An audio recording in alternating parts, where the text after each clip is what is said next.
Good morning, good evening, good afternoon for everyone all over the world. It's your friendly neighborhood philosopher, David Wood here.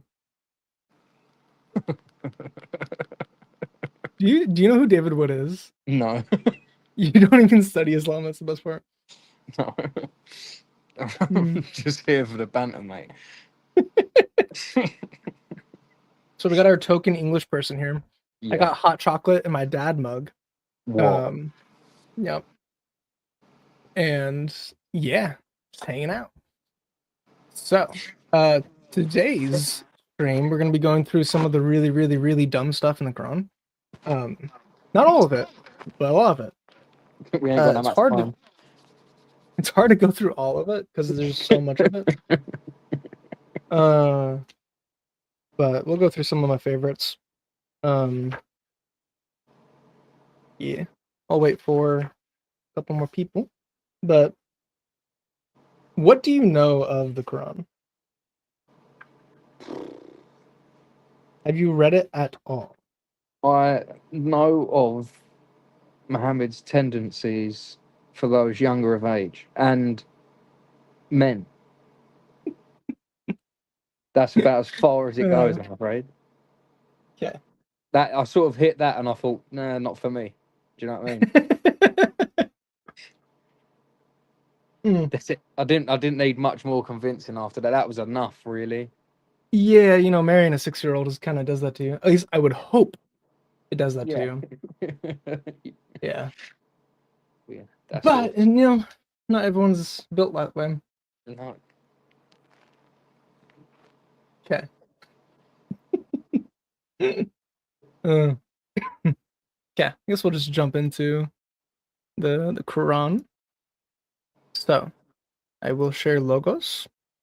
Unfortunately, I'm still reading out of the terrible Yusuf Ali. I'll send a message to David and see if he can't get a better version added to logos.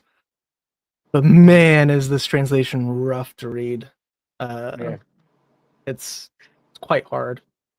Uh, let's just go through Surah 33, and then we'll go back to 20 and a couple of the later ones Cool. because there is indeed really, really, really dumb ones. Um, yeah. Okay. Just jump into it. The O prophet, fear Allah, hearken not unto the unbelievers and the hypocrites. So listen not, those who don't know Old English. Verily, truthfully, Allah is full of wisdom and knowledge. But follow that which comes to thee by inspiration from thy Lord. For Allah is well acquainted with that ye do. And put thy trust in Allah, and enough is Allah as a disposer of affairs. That's It's probably better than the Arabic, but I mean that's such a stupid broken sentence. It's one thing to note: the Arabic is borderline untranslatable in some passages, so people do their best, and even Yeah. then, it's still not always great. So anyway, Allah is not made for any man two hearts in his body. This is actually false. There are people born with two hearts. So this is a scientific inaccuracy in the Quran. Nor has he made your wives, whom ye divorced by Zihar, your mothers. Nor has he made your adopted sons your sons. Such is your speech by your mouths. But Allah tells the truth, and he shows the way. Call them by their fathers, that is juster in the sight of Allah. But if ye know not their fathers, your brothers in faith, or your mullahs, but there is no blame on you if ye make a mistake therein, the intention of your hearts.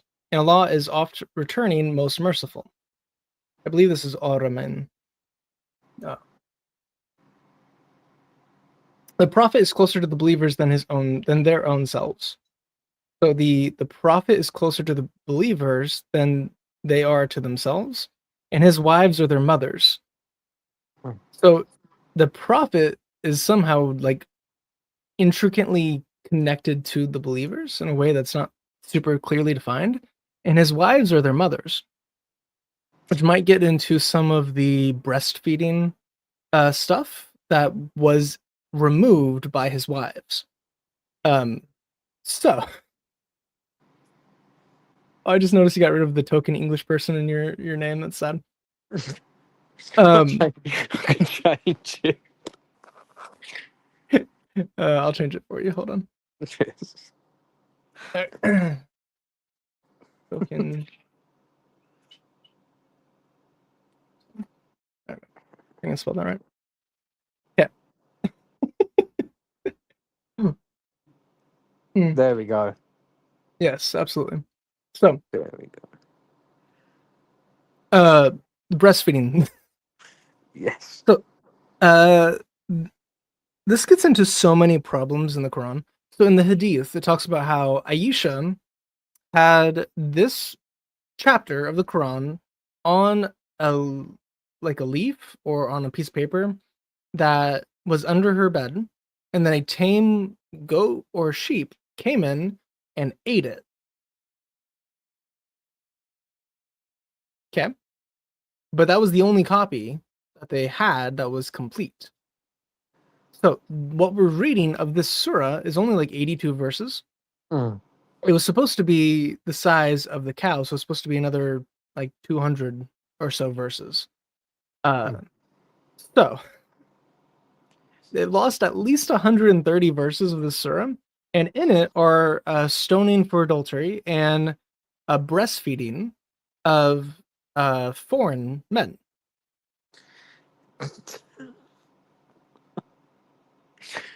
Normal.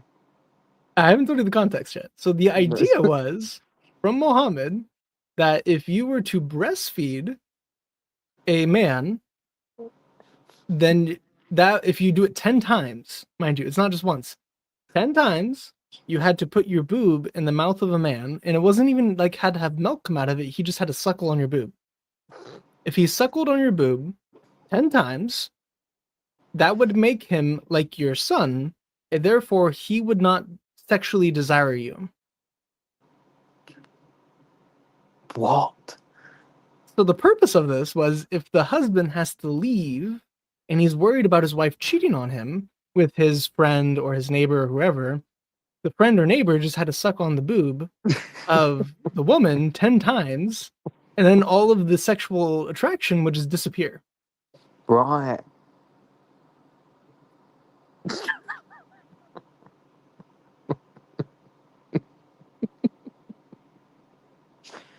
Normal behavior.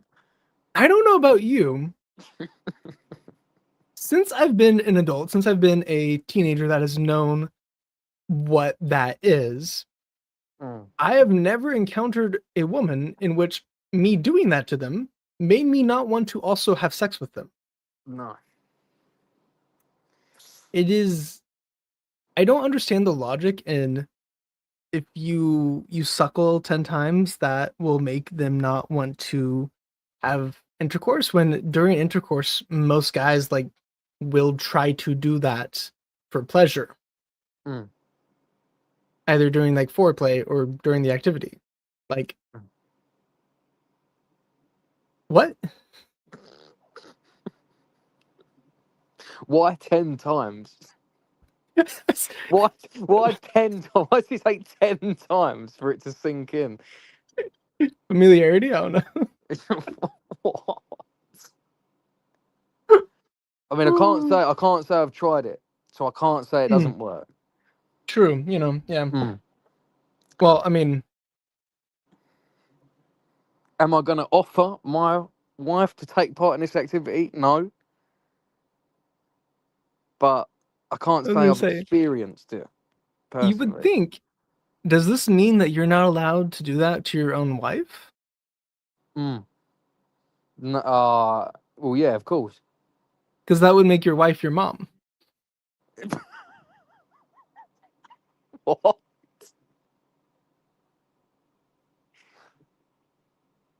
Oh, my brain has already exploded 10 minutes in. What?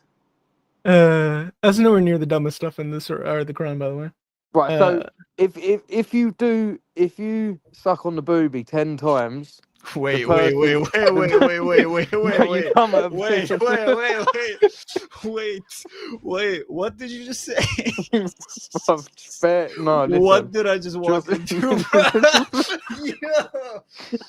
Nah, bro, that's crazy. I'll let Chris explain. I'm gonna have a quiet 5 minutes. to Nah, think the about worst what part I've is, nah, bro. The worst part is, I know what you're referring to. We've talked about this before. done.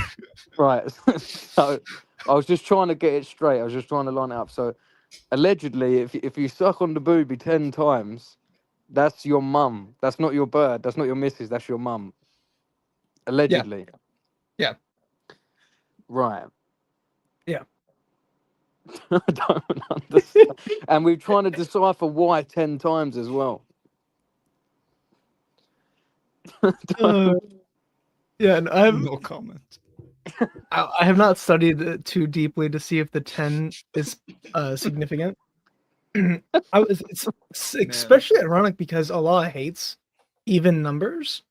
So you would expect it to be odd numbers. So, like, for example, if you go to the bathroom and you poop, in Islam, you have to wipe with an odd number of stones.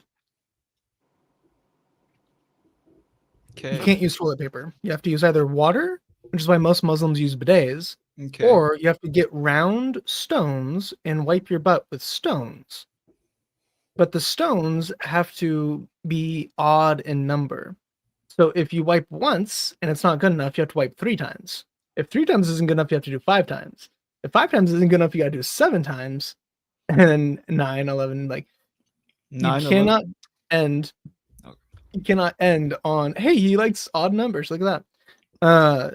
You can't end on an even number whatsoever, even if you're clean. On the even one, you gotta go again. You gotta double dip. Bro. So they Well, at clean least they themselves were with their cleaned up. fingers in That's water or with round stones. Double dip. Bro. I just pictured it. It didn't, like, it took time to register. That's net, bro. Chris, I remember the Mexican food we ate when I traveled for vacation at your place, bro. That's horrible. Nah, man. Well, at least they're clean in that aspect, I guess. But that's Um, nasty. Dude, Mexican food's awesome. Just a hater. No. Shout out to the Mexicans. Nah, man. But why was it? What was? I mean, I guess I don't know if toilet paper was a thing back then. It was probably leaves and water, and anyway. I mean, yeah, stone. you absolutely could have used paper of some Yeah, sort. that is true. I mean, that or the sponges with vinegar. That's still Yeah. better than stone. it's like, Which, why? I mean, that's don't still know. really, really nasty. Yeah, that is. Bro, with vinegar, bro. Like, hello.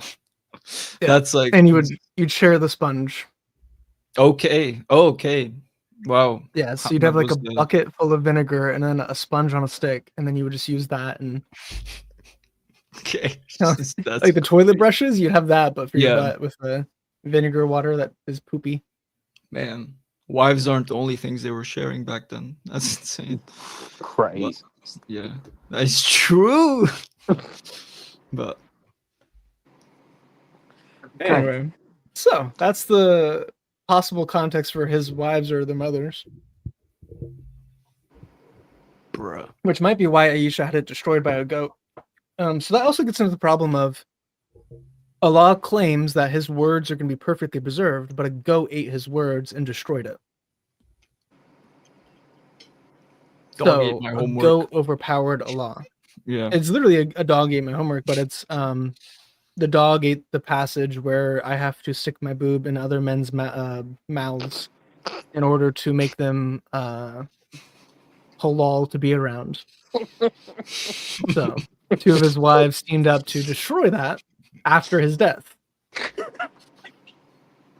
Man. What do you even say to that? Yeah. I'm like, we're streaming, right? We're trying to add Yeah. commentary. And what do you even say to that? Like, we're just like, you're reading, and that's the content, bro. Like, there's nothing else we could say.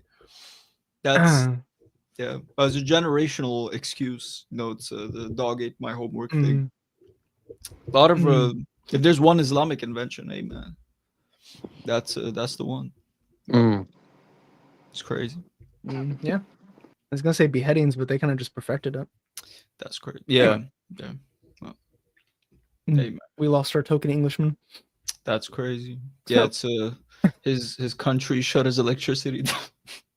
Like how I'm saying that as a disgusting third world refugee. Canadian. Oh, Yeah, oh that too, yeah. No man, but it's like back home we didn't even have electricity. That's tough. But hey man, England's being overrun, you feel me? So it is what it is. My people, my people. true. But Yes, he didn't pay his TV license. It took him out. bro, did you see? I don't know if you have 1 second. Oh. Let me just make sure. Token It's BB. bad. Token Oh BB. wait, token British person? Yes. BB Netanyahu. I wanted to Um, do token boob suckle up, but I Okay. didn't have time to Okay. type it. It's insane. You can just put it in chat. I can change That's your name. wild. You can also change your name without leaving the stream. Yeah, Just go to people. it's true. Settings. There you go. Yeah, man. Is Yeah. it settings? Anyway, Um, I think it's just in the people tab. Anyway, have y'all seen that? This is like a bit off topic. I mean, it's not that off topic, but there was apparently, I don't know the details, but there was an American traveler that went to, I think, Germany. He was a model. He was on the tram or like on the train or whatever. I think he defended someone, but some Syrian, I could say this, I'm from Syria, by the way. Some Syrian refugee cut up his face or something. The damage wasn't that horrible, luckily. So the guy's okay. It's just that obviously his nose and like he has a scar on his like eye and his nose is busted up. I'm probably not gonna pull this up on on stream because I don't know YouTube rules. But yeah, he spoke about how like, and we kind of joked about it with the England thing being overrun, but a lot of Western Europe is this way when it comes to Islam. And it's actually funny. One of our friends in the chat, not in this chat, but in the actual server, she posted like the immigrant moving to a country and not adapting to that culture meme. It's not a meme, but it's like it's kind of that same way to where you have a lot of especially Western Europe, they've done this for some reason, and it got really bad recently with like last few years. You have a lot of these people moving in, but like they still retain some of the lesser like stuff from their cultures, Islam being one of them. And it's just like they're just not adapting. So it's like, what do you do with that information? So I was curious if you saw that. I don't think so, but I was like, no, I haven't. I think it's interesting to bring it up. I'll probably link it to you, but it's this was on like today I saw it or something. But yeah, man. American model. Yep. Yeah. Not that big, yeah. Ooh, I cannot ever let Adele join the streams. Huh? Oh, bro. Oh, yeah. That's He's usually posting some off-color stuff. nice. Anyway, all right. Blood relations among each other have closer personal ties in the decree of Allah than believers and murhars. Nevertheless, do ye what is just in your closest friends, such as the writing and the decree. So I think all of this is related to the suckling stuff. And remember, we took from the prophets their covenant, as from Noah, Abraham, Moses, and Jesus, the son of Mary. We took from them a solemn covenant that may question the of truth concerning the truth that, and he has prepared for the unbelievers a grievous penalty. O ye who believe, remember the grace of Allah on you when there came down on you hosts. But we sent against them a hurricane and forces that ye saw not, but Allah sees all that ye do. So when an army came on you, we sent a hurricane and natural disaster on them so that it wasn't attacked. But you didn't see it. You just got to trust us that it happened. It was this giant army that came against the Muslims, and Allah just swept them away. But of course, no one of the Muslims saw it. Just got to take the word of the Prophet. Amen. Behold, they came on you from above and from below you, and behold, the eyes became dim and the hearts gaped up to the throats, and ye imagined various thoughts about Allah. In this situation where the believers tried, they were shaken as by a tremendous shaking. Behold, the hypocrites and those in whose hearts is a disease say, Allah and his apostle promised us nothing but delusion. Behold, a party among them said, O ye men of Yathrib, ye cannot stand, therefore go back. And a band of them asked for leave of the prophet, saying, Truly our houses are bare and exposed. They were not exposed, they were intended nothing but to run away. So dudes were worried about their wives and daughters being, decimated. Like, hey, let's go. Can we leave so we can defend them? Like, no. And if an entry had been effected to them, oh man, there's so much of this stupid nonsense. Let me just skip down. Bro's sick and tired of it. Well, it's not even what I was wanting to cover. So that's just the war stuff. Mm.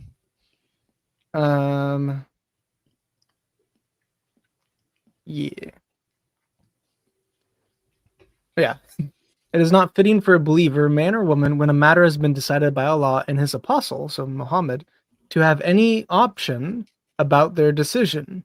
If anyone disobeys Allah and his apostle, he is indeed on a clearly wrong path.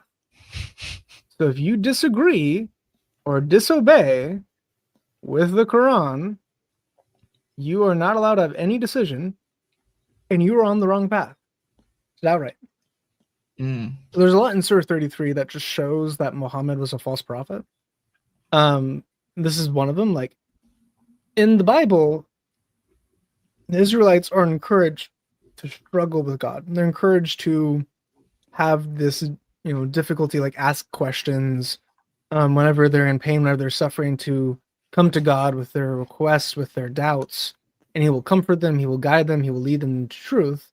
Here, it's just, when a matter has been decided by Allah and his apostle, you cannot have a single option about that decision. So believers cannot, on their own, change anything at all about Sharia, about the Sunnah, like how any of it is to be happening.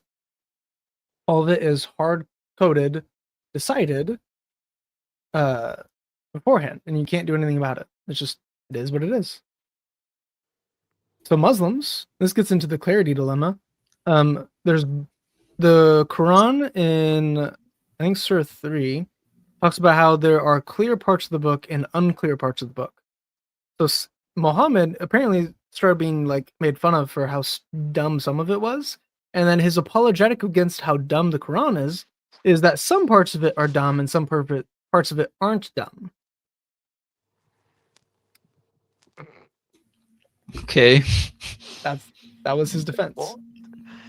Okay, fair enough. Yeah. How are we supposed to trust the Quran then? If you have to decide which part of it is true, which part of it's false. It's like, this one's good, but okay. Yeah. It's actually interesting editing our next video to plug, going over some of the dilemmas of Islam. I didn't realize there were that many. I mean, obviously there are, but just in general, there were a few that I haven't heard before. I was like, oh wow, okay. This is I only mentioned 3 in that video. What do you mean a few? Yeah. No, but just the premises and everything. I was like, okay, but there's a lot of holes here that are poked. Like, hello? Like, what are we doing?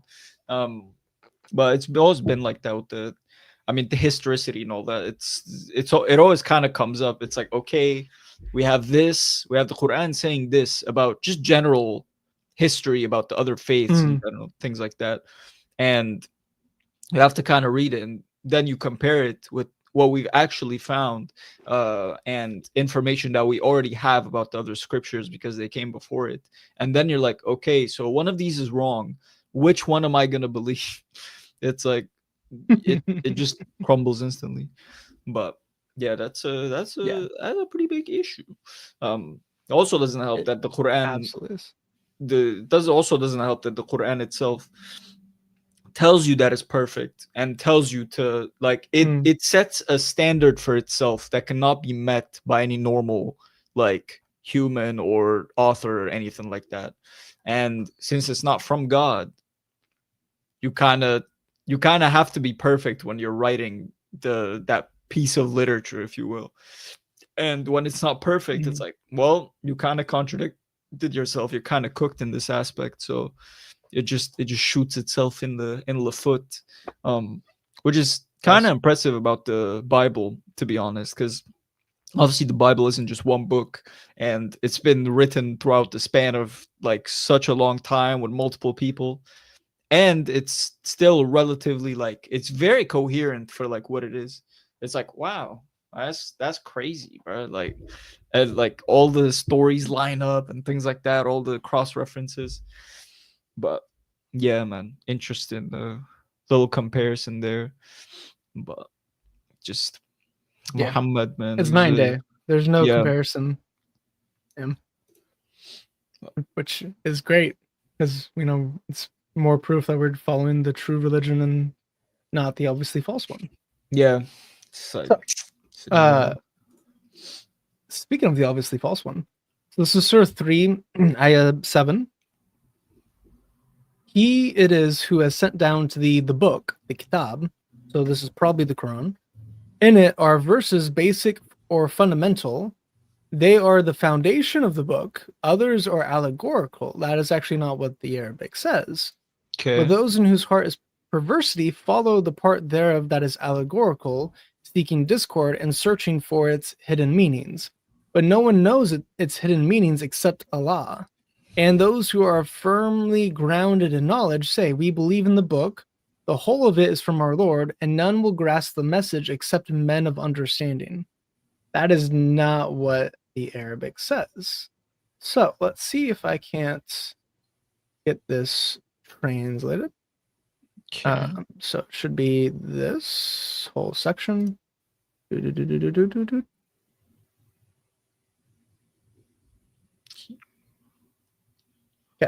The book. In it are verses that are entirely clear. They are the foundation of the book, and others unspecific. But as for those in whose hearts is deviation, they follow that of which is unspecific, seeking discord and seeking an interpretation of it. But none knows its interpretation except Allah, and those who's firmly grounded in knowledge. They say, we believe in it. All of it is from our Lord, but none of those of understanding will be reminded. So what the Quran is saying here is there are clear parts of the book that can be understood that you don't need interpretation for. If you need interpretation for it, it's not a clear verse. But if you seek interpretation and understanding of the hidden, the unclear passages, you're an unbeliever. So there's this catch-22 in the Quran where if it is clear, you will know it and you don't need scholarship because it's clear. If it's unclear, you shouldn't seek for knowledge because that is doubting Allah. That's not meant to be understood. So you have one aspect where you have the Quran that is meant to be understood. That's the foundation of the book. That's what every believer should believe. Then you have another section, which is the unclear, that believers should take as from Allah, but they are not expected to understand it. So whenever you get stuff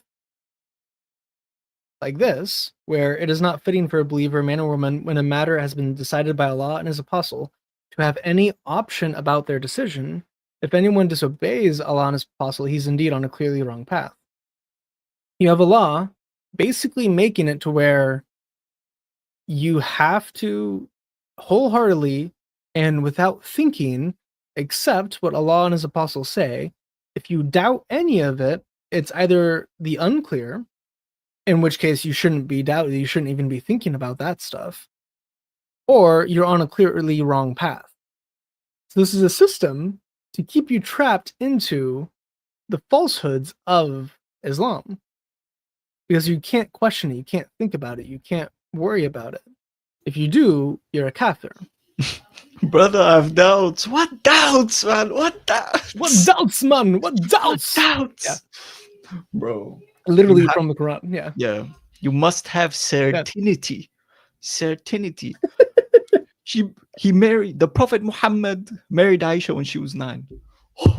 Oh my god, bro. That clip kills me every time. That's bro. So when the Quran claims that it's like the clear, like it's perfectly clear and everything like that, Mhm. and then you have verses like this that are telling you it's like there's some parts of it which are in need of explanation. I mean, that's what tafsir is anyway. Tafsir means explanation, but that like okay, that's it's kind of odd, but Yeah, every tafsirist, every mufti or da'i, or like all of the scholarship of Islam, they're all kafirs.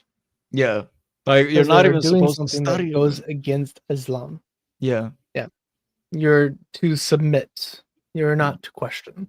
Mm. So they're outside of the realm of submission whenever they do this. You said submission. Crazy. You said submission. I just look down and I read Men of Al Zut, bro. It's crazy. That's what a certain individual did that. That's for sure. A lot of submitting, boy. But yeah, that is. I'll kinda talk insane. about that too. No, So it's I don't know fine. if you know. There's a newer part of the puzzle for that. Oh, So who's the lucky? do you know about the passage of where it talks about how Muhammad had the sexual? Oh wait, I never noticed that our token Englishman's been waiting. Oh, bro. Sorry, Stop I don't leaving. get dinged when people join. Oh, I'm not Yeah. trying to leave. I just don't understand proper Islamic technology, bro. I don't understand it. Islamic technology, bro. I don't understand it. Bruh, England's over, bro. It just says. Oh man. I need to figure out how to like whenever someone comes. Yeah. Play sound when guest enters. There we go. Or we just look at the. That's better. Okay. So no, I won't just have people being ghosted into the Yeah. backstage. Yeah. Sorry, I completely lost my train of thought because of Men of the Al Englishman. Zut. Men of Al Zut. There's a different. There's The new Men of detail. Al-Zut, There's yeah. new detail in the So story the- that we didn't know. The hadith. There's this hadith about how Muhammad had the sexual energy of 30 men. Oh, hold You on, know, bro. as one does. Hold on, but maybe that's a cross reference right there. Hold on, bro. Maybe the Quran is actually like pretty coherent. Okay, that makes sense. Okay. So Muhammad had the sexual energy of 30 men, and he used to have intercourse with all of his wives in one night without taking baths between. Wait. That's nasty.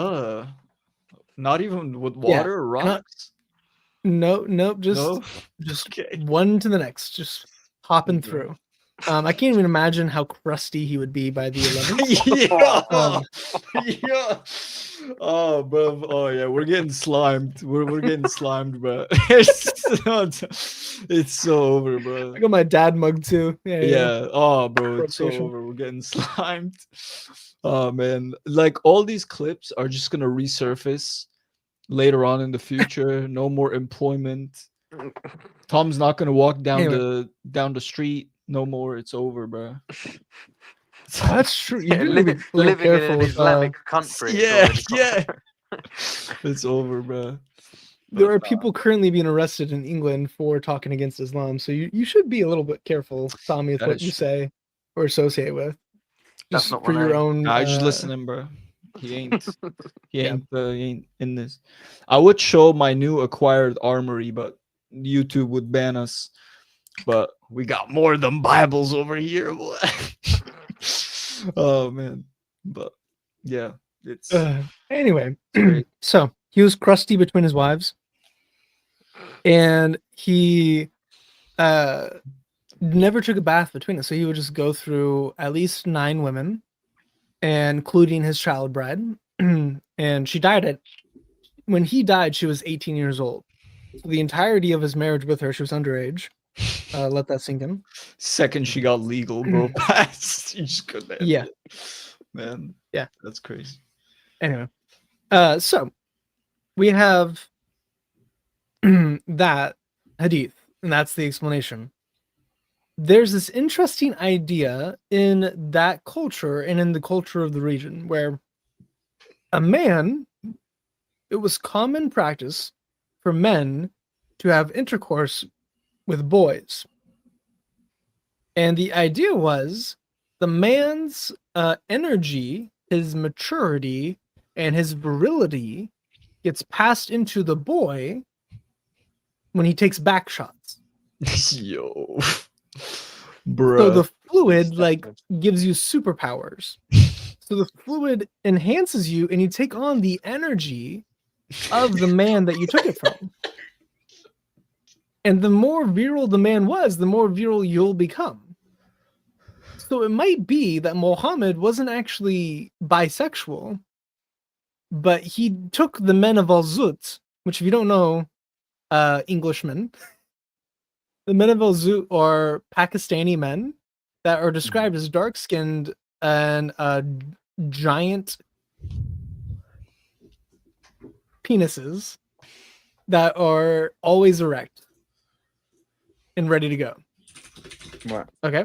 So he had these virile, strong, iron-rodded men, and he took on a group of them one night with his friend watching, and he just had them run a train through him.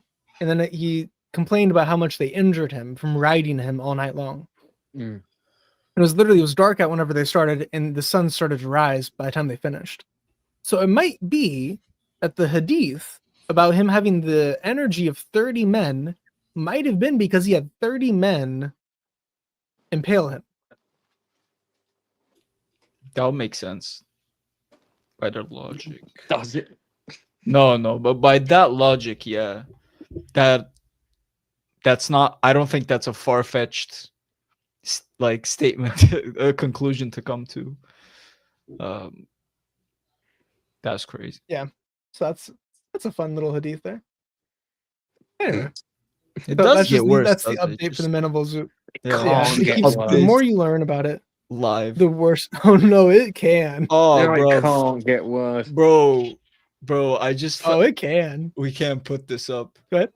I looked up Men of did you Al-Zut search on Men of Google Al-Zut? just out of curiosity. Let me send it in the. I don't know if I. Let me see if I can send it in the private chat. You can't post it, but I mean it's not. No, it's a popular meme. Think you're gonna know instantly what it is, but yeah, it's something like that. Oh, it's probably David Wood's thumbnail with the girl surrounded by the black guys. Bro, yeah. Yeah, it says Yeah. Men of Al-Zut. Yeah, it just Yeah, told me that's access David Wood's denied. video on it. It is Oh, it? yeah. That's funny. Sweating as well. That's David Wood's video on it. It's his Bruh. thumbnail. It's That's, oh yeah, Cypri or whatever her name is. yeah, Surrounded, and it just has Men of Al-Zut with Muhammad. bro. You know what? Yeah, the skin tones in this image actually match the real life. Yeah, Muhammad was pretty the white. real Pakistani. The Yeah, dark Pakistani. the man. Yeah. Actually, Ahmadine you white. need the red beard. So I True. couldn't tell it to make Muhammad, so this is not technically Muhammad. Yeah. But I basically had ChatGPT recreate that image of the girl and the black men, but with Muhammad. Yeah, we're dying. We're cooked. That's artistic. Yeah. Nah, it's art. Yeah, it's very artistic. It's very. Yep. Hmm? It's not artistic. It's autistic. Okay. No. I don't know. Anyway. Yeah. Behold, thou didst say to one who had received the grace of Allah in thy favor, retain thou thy wife and fear Allah, but thou didst hide in thy heart that which Allah was about to make manifest. Thou didst fear the people, but it is more fitting for that thou shouldest fear Allah than when Zayd had dissolved with her, when the necessary formality, we joined her in marriage to thee in order that there may be no difficulty to the believers in marriage with the wives of their adopted sons. When the letter when the latter had have dissolved with the necessary with them, and Allah's command must be fulfilled. So that's a whole bunch of nonsense. What did you get from that nonsense? Did you understand any of that, or is that just all? I'm not gonna lie. When you were reading, I zoned out a little bit because that's why I did this. I was like, because bro, after a certain point, halfway through, I'm like, what is he reading? Like it's just that was not English, bro. Bro started speaking Arabic. Dude, the Yusuf Ali is so terrible, man. Yeah, We need a good. We need a Bro. good yeah. Quran. The On Logos, man. A good one. yeah, man. I guess I could just start reading out of this along with it. For real. I want it on the screen, which is the problem. Yeah. So Can't you the just- Surah 33. Yeah, can't you just like I don't know if you could do this, but if there's like a better translation on the actual web to where you're not in Logos, but you can like cross-reference it with another tab Yeah, on the browser. you can do Quran.com. I guess. It's not Yeah, accurate, but which is the problem. yeah, that's what I'm saying. You're not have going to to get find- accurate translation of the Quran. Yeah, you have to find some like obscure PDF somewhere. Like I'm not referring to Muhammad. But yeah, some obscure PDF translation you. of the There we go. thing. But So I can share that window. Share? Post? I can go from Quran.com. It's just harder to navigate than Logos, but at least for this bit, it will be slightly more readable. yeah. You can also see the differences between them.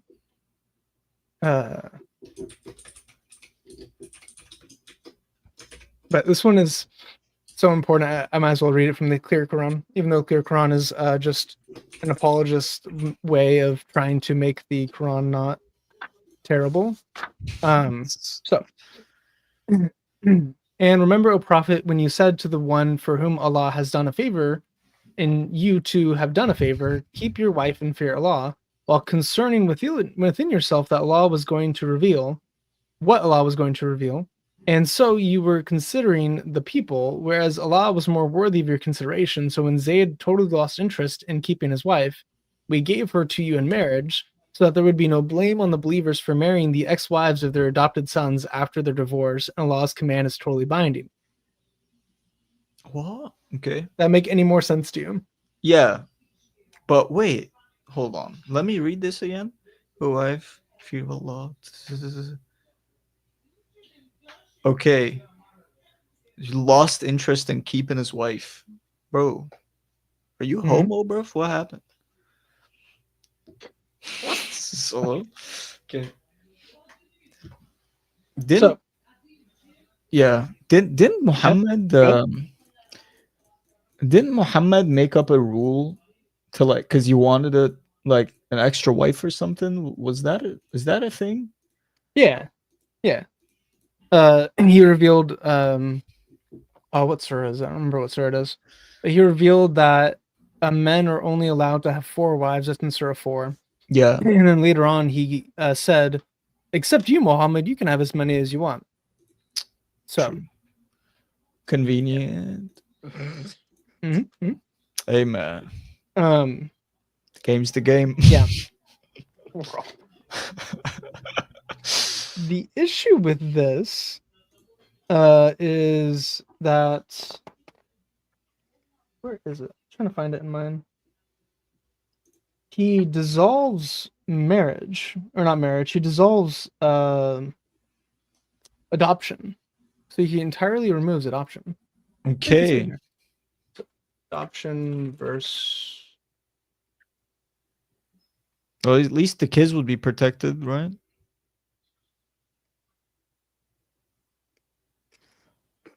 Adoption abolition. No, the kids are not protected. That's kind of the problem. Oh. Oh, true. Actually, I mean, is it food either 4? way? I think I read that verse and I just didn't get it from there. nor does he regard your adopted children as your real children. Oh, we actually read that in Ooh. this version. It was just so badly translated that I didn't Yeah, understand what it was trying to say. poor Michael Chandler. Nor has he made your adopted sons your sons. Strange. Okay. So this is an issue. Mm, Do you see the issue? Do you see the big problem here? 1 second. Okay. Well, I mean, aside from the fact that they're fatherless children will stay fatherless, that's a pretty big issue. But I'm trying That's to a pretty read it big in issue, yeah. context. Yeah, I'm trying to read it in context. So, What about Allah- with the context of the passage we read right before this? ooh, let's have a I'll jump little. back to that. Yeah, let's have a little comparison real quick. We gave So- her to you in marriage so that Yeah. there would be no blame on the believers for marrying the ex-wives of their adopted sons after their divorce. Oh, wait, who does the kid stay with? You're not getting it. Wait, Okay. no. Oh, wait. Okay, never mind. I'll- Yeah, no, you're right. I didn't get it. It said, yeah, for marrying the ex-wives of their adopted sons. Bro, it's Yes. yo, nah, bro. Is Yeah, that he won them directly all. after it? This think is it's a few chapters. 33 verses after. This is 37. That was verse 4. So in verse 4, Allah abolishes adoption. Okay? Bro. He gets rid of it. It's gone. So one of the most humane things humans have ever done is adoption. And Allah removes it. So one of the greatest goods humans have ever done to one another, Allah destroys. Adoption's gone. Because of Muhammad marrying his adopted son's wife. Bro. So his daughter-in-law. Game's the game. It gets bro. worse though. What? The justification for why this happened caused the marriage. Allah caused the marriage with his daughter-in-law. The reason for that was so Muhammad could be an example so that the believers would know that there is nothing wrong with marrying the ex-wives of your adopted sons. That is the reason why this happened, is Muhammad reluctantly was forced into marrying his daughter-in-law. Although from the Islamic paradigm, from the Quranic paradigm, daughter-in-laws are the same as daughters. So that would just be incest. Brother. So, Brother, who this guy? What? this is justification in the Quran for Muhammad to incestuously marry his daughter-in-law. The reason why this is not an issue is because he abolished adoption. That's definitely an issue. But you got to think about this.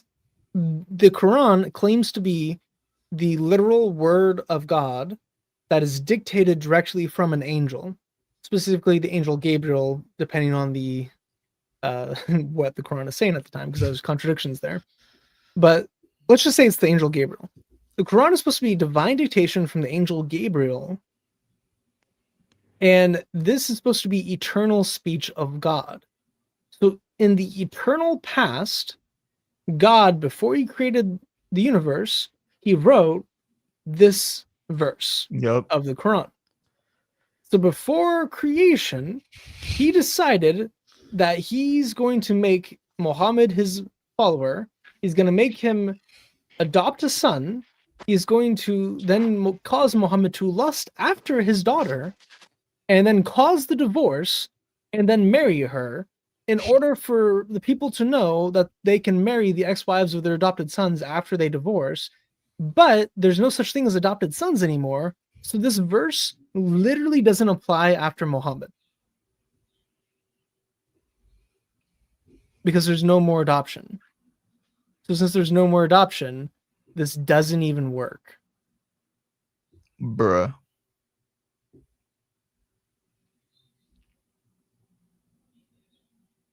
And it's he accidentally saw his daughter-in-law like mostly naked, and that's why he Yeah. lusted after her. And then he loudly exclaimed, "Oh," because she's apparently a butterface. Okay. So she had Yo. a very ugly face, and whenever because she's war booty, her family got killed, and then she got married Ah. to his adopted son. But Of he course. could have married her, decided not to because she wasn't very pretty. He saw her naked, saw that she had a smoking hot body, and then exclaimed out loud, "Oh, what Allah has caused my heart to change," or "Oh, when Allah causes the heart to change," or something along those lines. He heard The that, heart, yeah, told man. Zayd. Zayd divorced her so that his dad could get her, and then his dad abandoned him and still married her in order to have intercourse with her because she was hot. That's why burqas were made, And then- because he put a bag over her head. And then this caused issue, rightfully speaking. Also the bag is insane. This caused Sorry. issue. Obviously, you would think that, how could you have your God have this type of prophet if he's Yeah. incestuous? And we know that it was incest because there's other passages in the Quran which defines the nakedness you're allowed to look at. Interesting. So I'm gonna pull that up real quick. I think it's 24, but I was just gonna double check.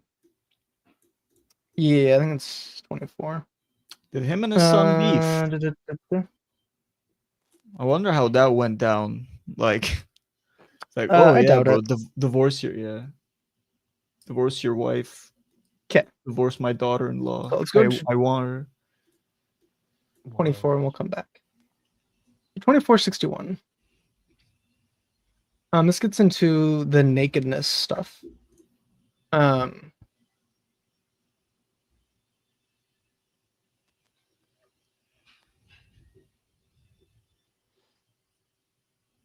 I got really worried Interesting.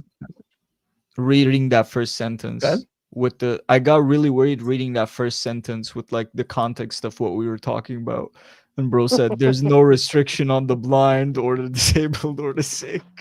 I was like,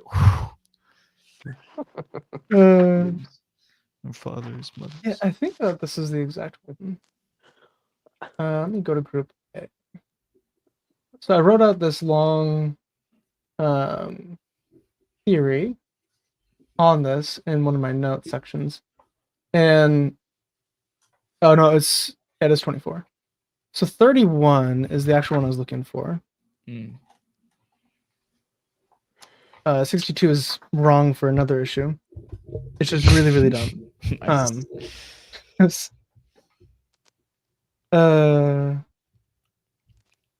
There, which is kind of the theme of today, so we might go back to it. Okay. And tell the believing women to lower their gaze and guard their chastity, and not to reveal their adornments, except what normally appears. Let them draw their veils over their chests and not reveal their hidden ornaments, except to their husbands, their fathers-in-law, their sons, their stepsons, their brothers' sons, or sister sons, their fellow women, those bondmen in their possession, male attendants with no desire, meaning they're eunuchs, or children who are still unaware of a woman's nakedness. Let them not stomp their feet, drawing attention to their hidden adornments. Turn to Allah in repentance altogether, O believers, so that you may be successful. So this is the verse that actually allows the burqa, like the full burqa, because it's like cover everything, veil everything except what is apparent, meaning your hands and your face. There's another interpretation where this "do not reveal your adornment" is "do not reveal your genitals." Either your bosom, which is actually what the word here is bosom, Okay. or your hidden adornments. And then it goes except to this list of men and children who are unaware of a woman's nakedness. So these are like this is the authoritative list of the Quran of men or just people in general that you're allowed to be naked around as a woman and it not causing any issues. Okay. Okay. This was revealed a good bit before the other one. I believe it was Meccan. Let's see if I could find. No, it's a Medinan. So I'm not sure if this one comes before or after 33. Mm. It's probably before, though, if I had to guess. So we have the husbands, their fathers. So husband, obviously, I mean, he can look at you, but he can also enjoy your nakedness. The Yeah. dad shouldn't enjoy your nakedness. Father-in-laws, their sons, their stepsons, their brothers' sons, their sisters' sons, their fellow women, bondsmen, or male attendants who don't have Desire. testicle or penis or whatever. Eunuchs. So, eunuchs, their father-in-laws should not lust after them because they are like family.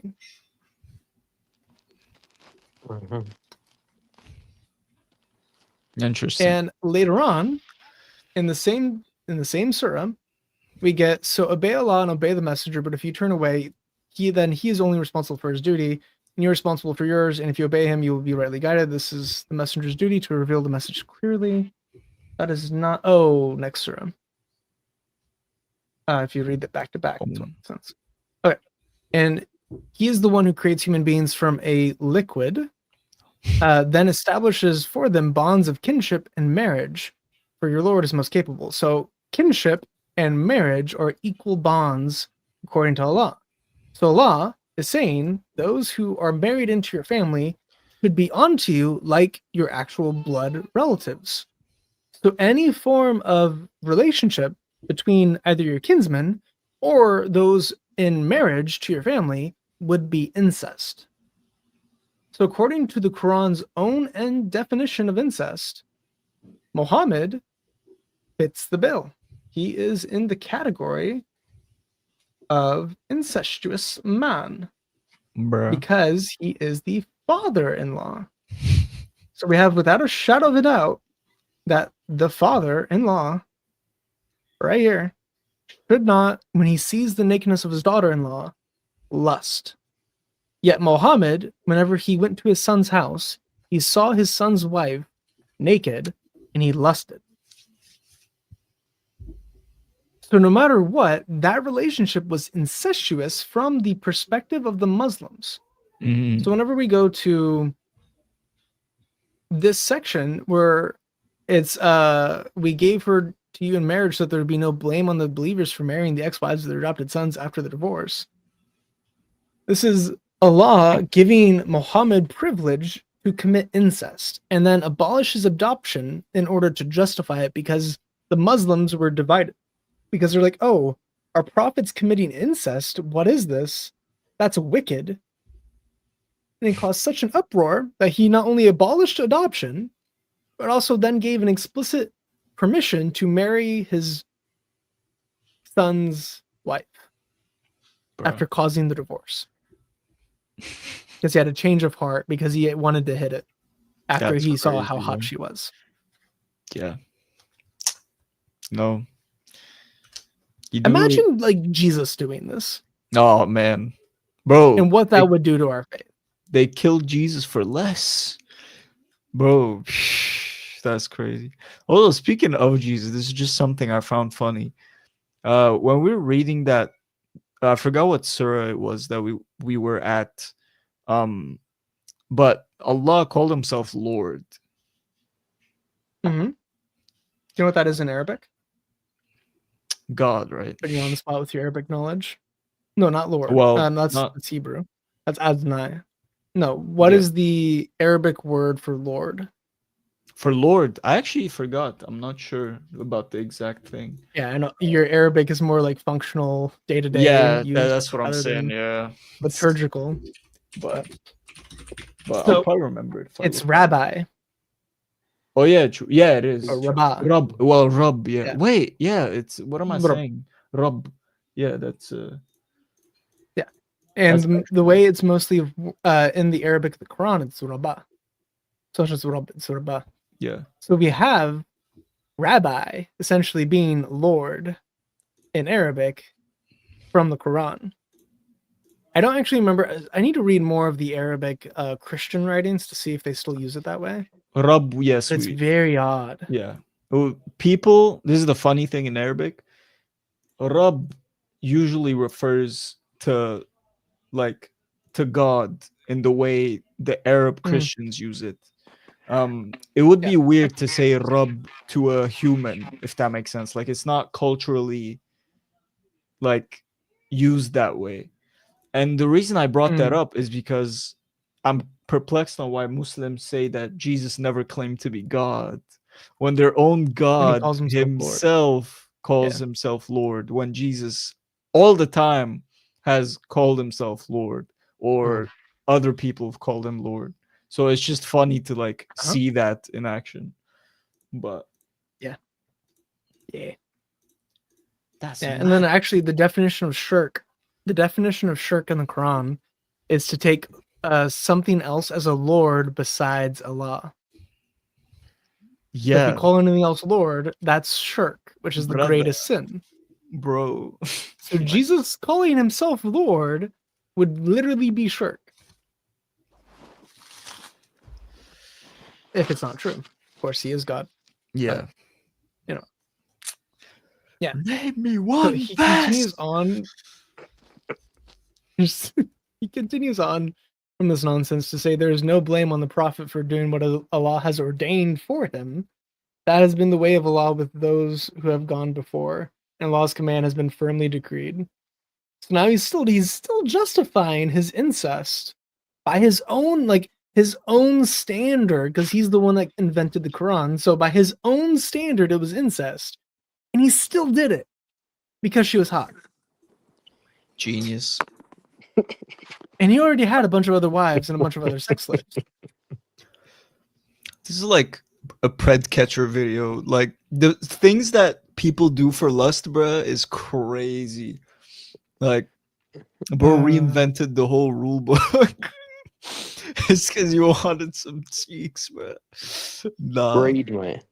Yeah, that's insane. Yeah. It is insane. And then there's another really, really funny one that gets later, but I was trying to remember if there's any of the, because all of 33 is it's a lot of nonsense. And it jumps from topic to topic quite quickly. Because that's all that the Quran is. It's him trying to convince people that he is from God, and then giving himself power and influence. O believers, if you marry believing women and then divorce them before you touch them, you will have no waiting period for you to count. So give them a suitable compensation and let them go graciously. This gets into child marriage, which 53 4 54 4. So 434 is the one where you beat your wife, and then I think it's 54 4, which is you can marry a child and consummate it and then divorce them, and then someone else can marry them 3 months later. What? Fair enough. Okay. Yeah. All right. I guess let me hop over there. Hmm?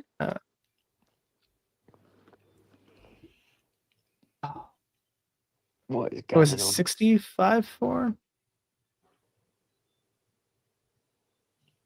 Oh yeah, it is 65. Got the number wrong. So 434 allows you to beat your wife, and withhold intercourse from her and verbally abuse her.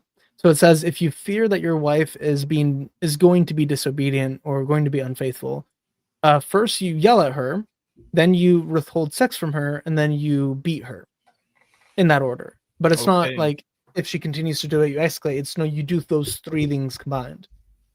So it's just outright permission for you to beat your wife inside of the Quran. That's 434. So like if you ever see 434, that like button, it literally means to beat the like button. Oh, nice. Oh, Yeah. we should use that. I don't yeah. know who does that. I think God Logic, but just the comment section typically throws Yeah. it up there. Whenever I was streaming with Chris, that was in the comment section. I think I put it on the screen too, but That's funny. 434, that like button. Yeah. Okay, so as for your women past the age of menstruation, in case you do not know, their waiting period is 3 months. Those who have not yet menstruated as well, as for those who are pregnant, their waiting period ends with delivery. And whoever is mindful of Allah, he will make their matters easy for them. So those who have not yet menstruated, their waiting period is 3 months.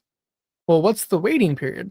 That's the idda, or the amount of time you have to wait to have intercourse with your next husband.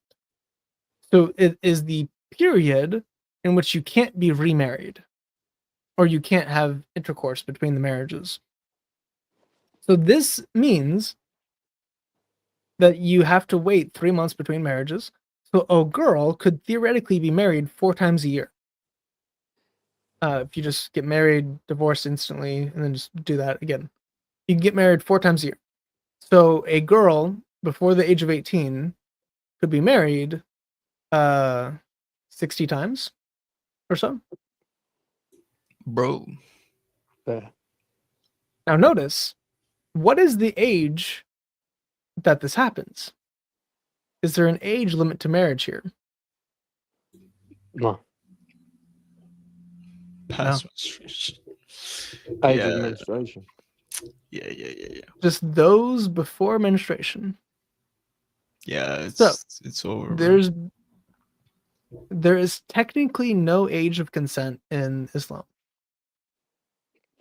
That means that means that there has been men who have married infants.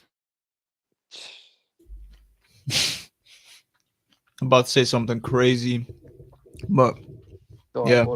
I'm about to say something really crazy. You're not allowed to have intercourse with your child, bride, until she can bear it and it not cause an anal fistula. oh, Which is bro, whenever the vagina and anus tear and become one whole. So you have to wait until that point. But in Islamic jurisprudence, it says that you can play with your wife until she reaches that age. Meaning you can like diddle her, you can molest her, Bro. starting from any age. So when she's still in diapers, and you're taking care of your wife, raising her, feeding her, you can also do whatever you want with her, other than penetrate. bro, That's Islamically halal. don't Google that, by the way, just for any Oh, the other, Just in the case. anal fistula. official. Yeah, don't Google Yeah. that for your eyes' sake.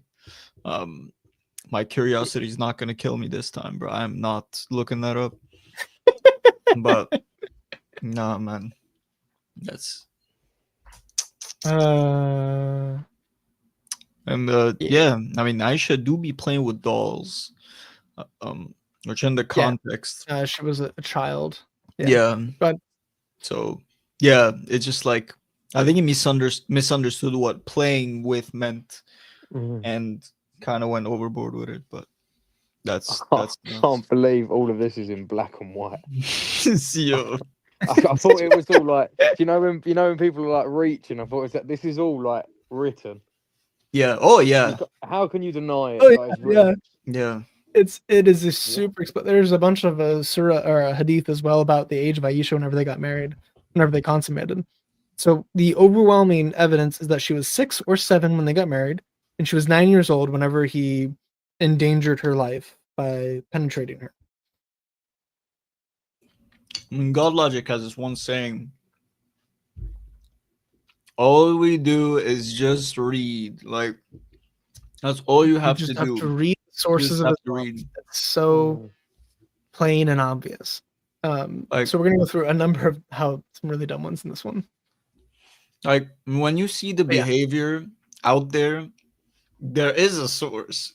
We're just saying, like a lot of the reason you see some of these practices in Islamic countries is because it's in their sources. So, the Quran is clear enough to where they understand what they're reading. So they're like, oh, this is fine to do. So they're super devoted. It's cooked. But it's all in writing.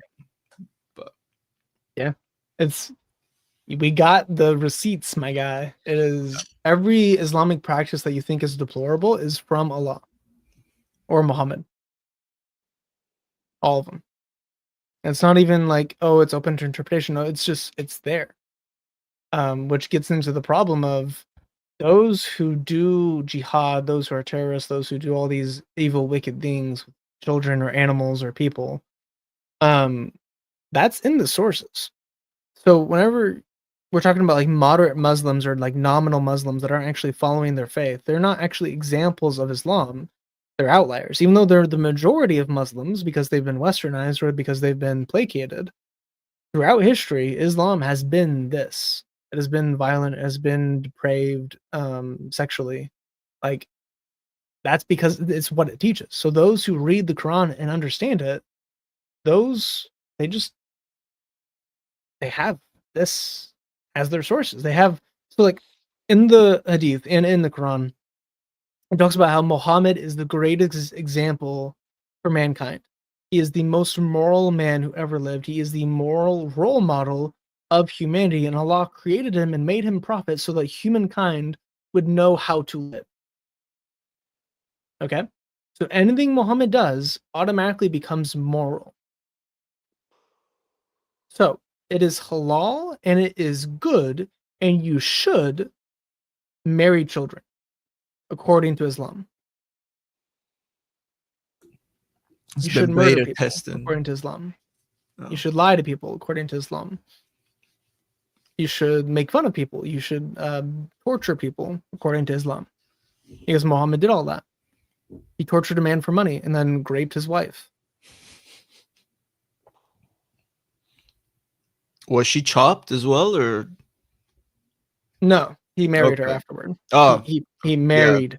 one of her. those hotel After. marriages? Those Muhammad More like hijab ones in marriages. chain.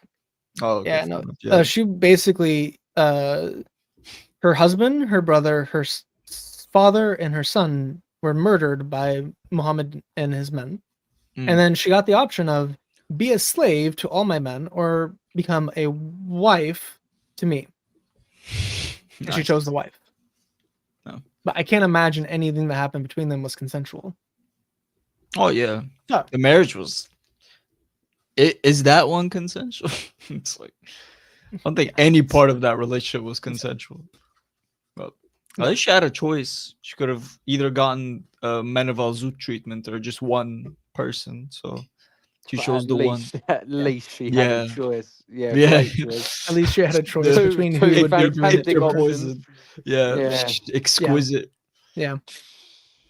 Yeah. And he Crazy. tortured her husband by lighting a fire on his chest until he told Muhammad where he buried money. You Bro. have Muhammad torturing a man by lighting him on fire slowly in order to get money.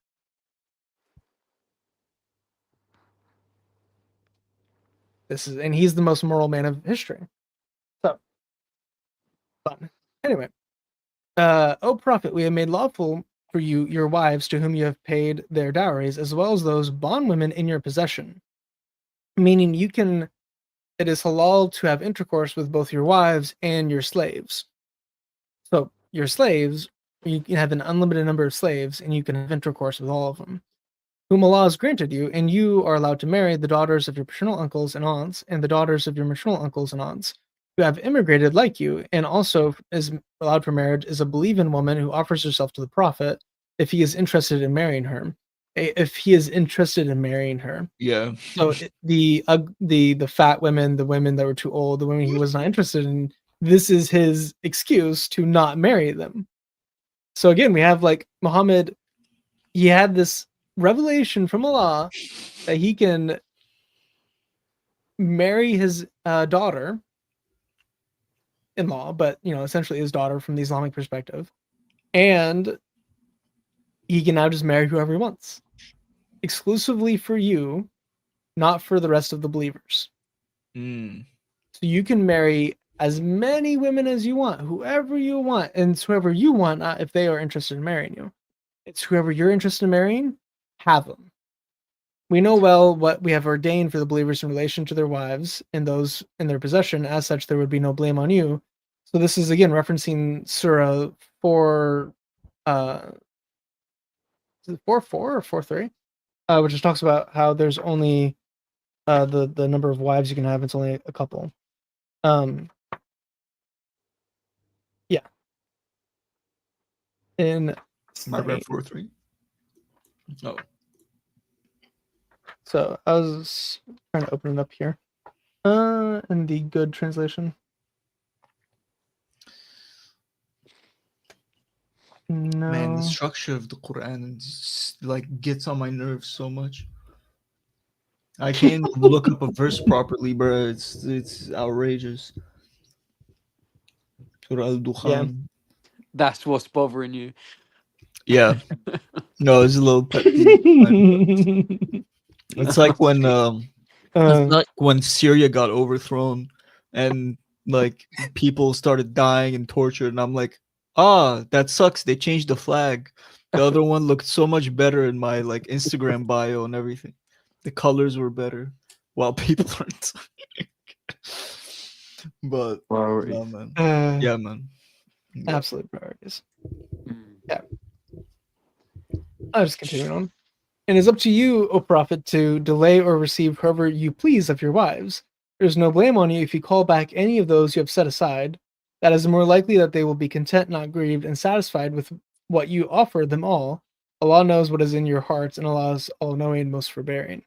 He's most patient.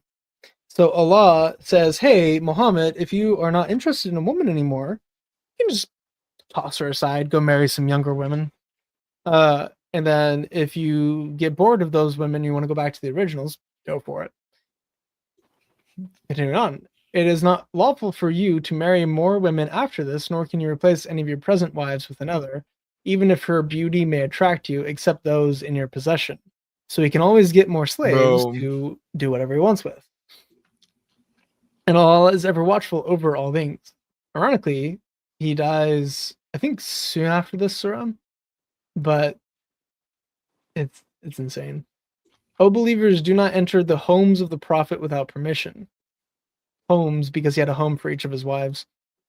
For a meal, do not come too early and linger until the meal is ready. And if you are invited, then enter on time.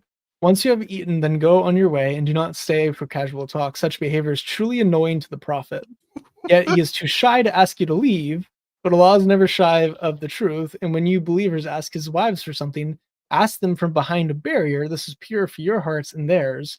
It is not rightful for you to annoy the messenger of Allah, nor ever marry his wives after him. This would certainly be a major offense in the sight of Allah. He's so good. So, He's so good at what he does. You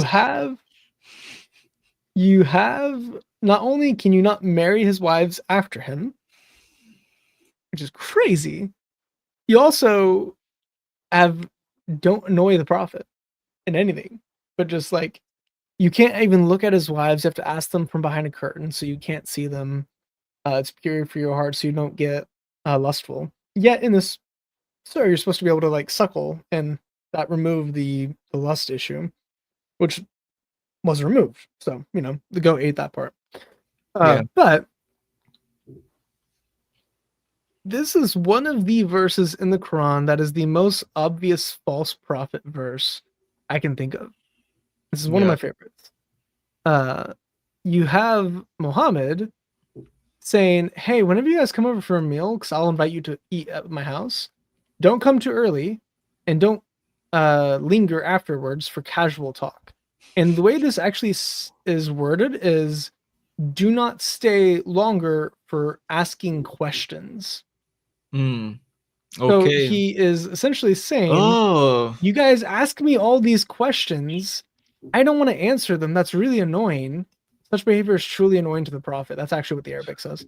But yeah, he is too shy to ask you to leave, but Allah is never shy of the truth. So we have Muhammad saying, oh, Yo. I'm too shy to ask you to leave. Bro. So I'm just gonna sit here quietly, and then the next day I'm gonna come out and tell everyone how stupid you guys are and how much you annoy me. But it's not me saying it; it's Allah forcing me to Bro. say it. Come on, Bro. guys. This Obviously, Wait. I got a question. When it Yeah. says about you can't marry his wives after him, why do they Yes. talk about marriage so like temporary? Does that mean after he's dead, or does it mean after he's sort of like finished with him? either. Oh right, okay, fair enough. So, Islam is the most casual marriage you can have. So you can have up to 4 wives, and you can divorce them however you want. And to divorce a wife, all you have to say is divorce, divorce, divorce, divorce, and it's done. The woman has no right to refuse the divorce. It's the husband's authority and his practice and his permission to divorce the woman, and it's unilateral. She doesn't have to agree to it. And once he divorces her, she is now divorced. So unless she gets remarried to another man, she is just out of luck entirely. And women can be graped for being alone in Islamic countries. And if they get graped, they're likely to be killed because it's dishonorable to be graped.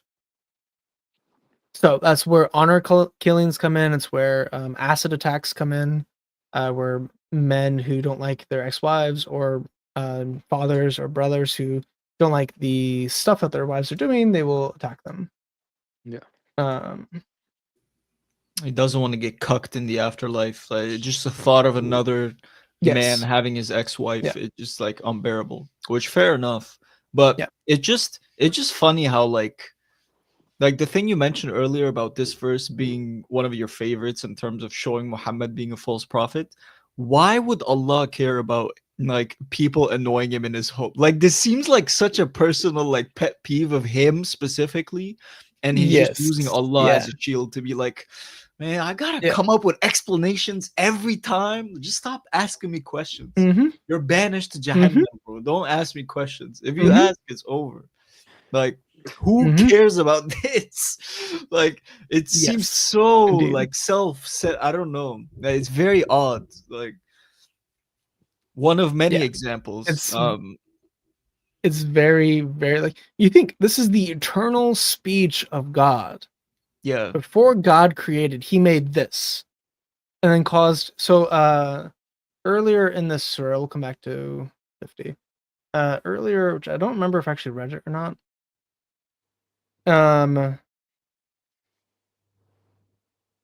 It's 32. So 32:13 teaches determinism, among a variety of other ones, but had we willed, we could have easily imposed guidance on every soul, but my word will come to pass. I will surely flip up hell with jinn and humans altogether. I will fill up hell with jinn and humans together. So jinn and humans are going to be tortured in hell. But if God wished, he could save everyone. And he could have imposed, meaning there's no such thing as free will, or Allah has the ability to contradict your free will. You have no option. So this is divine determinism, meaning there is no such thing as free will. We're all kind of robots. We're all just playing the game that Allah set, and we're just following that. So in the Islamic paradigm, everyone doesn't have free will. We either go to hell or we go to heaven according to Allah's whims, and he desires for people to go to hell. It's not just he has to reluctantly send people to hell because of their own sin, their own hard-heartedness. No, God desires to send people to hell. So you have that mixed with these other messed up passages, which is just insane. So you have all these people being punished by God, and the eternal speech of God. If everything is determined, if everything is preordained, everything's planned out by God, and we have Allah setting everything in motion, all like every butterfly that was ever killed, like there is no butterfly effect. Everything was set exactly how it's going to happen forever. That means that God, before he created the universe, put this verse in his eternal speech, talking about how the prophet is shy and how he's never shy of truth. How idiotic is that? Bro. He has in his eternal, like, think about the magnitude, the importance of every single word of the Quran. If the Yeah. Quran is what it says it is, think about the importance of every single letter of this book. the eternal speech of God. And yet, in the eternal speech of God, we have this paragraph where only come to his house with permission, only come on time, eat and then leave, don't ask questions. It annoys the prophet. He's too shy about it. And then it is not right for you to annoy the messenger or any of his wives. You can't annoy him and you can't marry his wives. Like, Bro. It's not even a hadith. Like it's literally in the Quran. the Quran This is the word of God, bro. It's like Ah. who cares, bro? Like what a waste of just verbiage. Like why?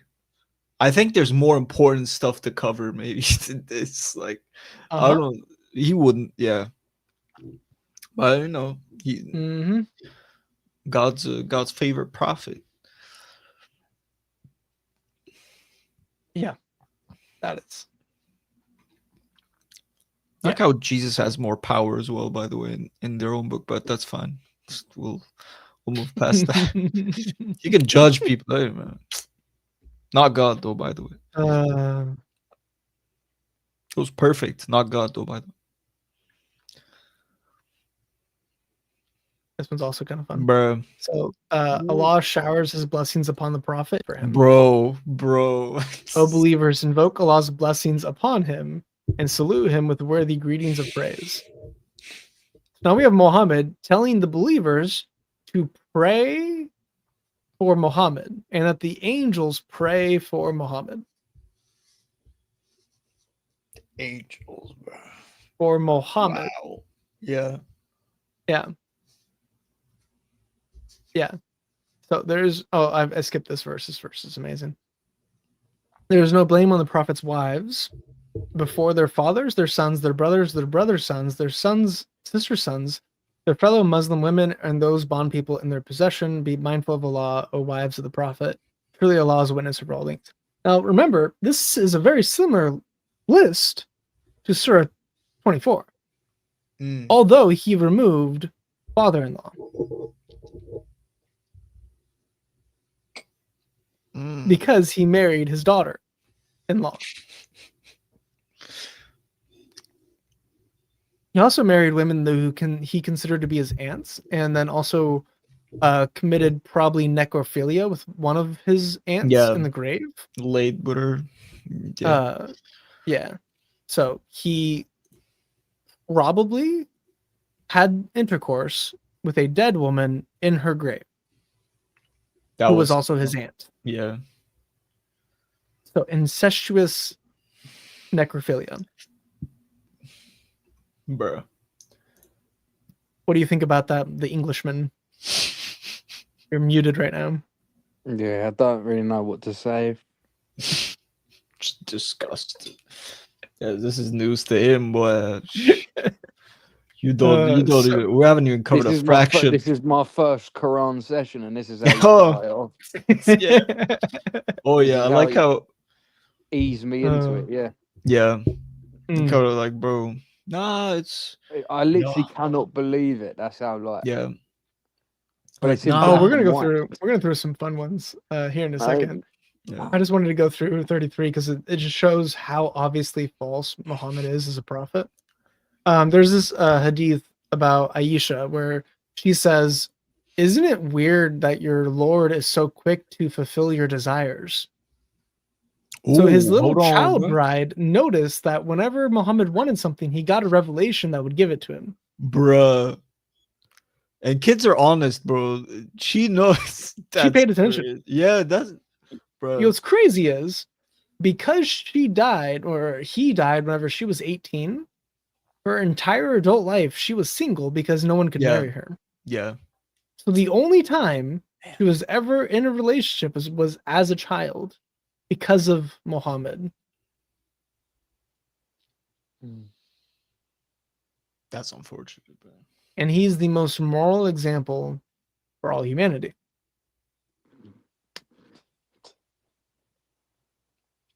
Yeah.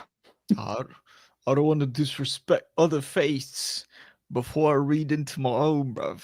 Nah, this is This is what we I say. haven't said anything disrespectful. I've been very No, careful. fact. I don't No, want no, prison have time. allegedly, yeah, allegedly. No, none of Allegedly. it. It's not true. None of it's true.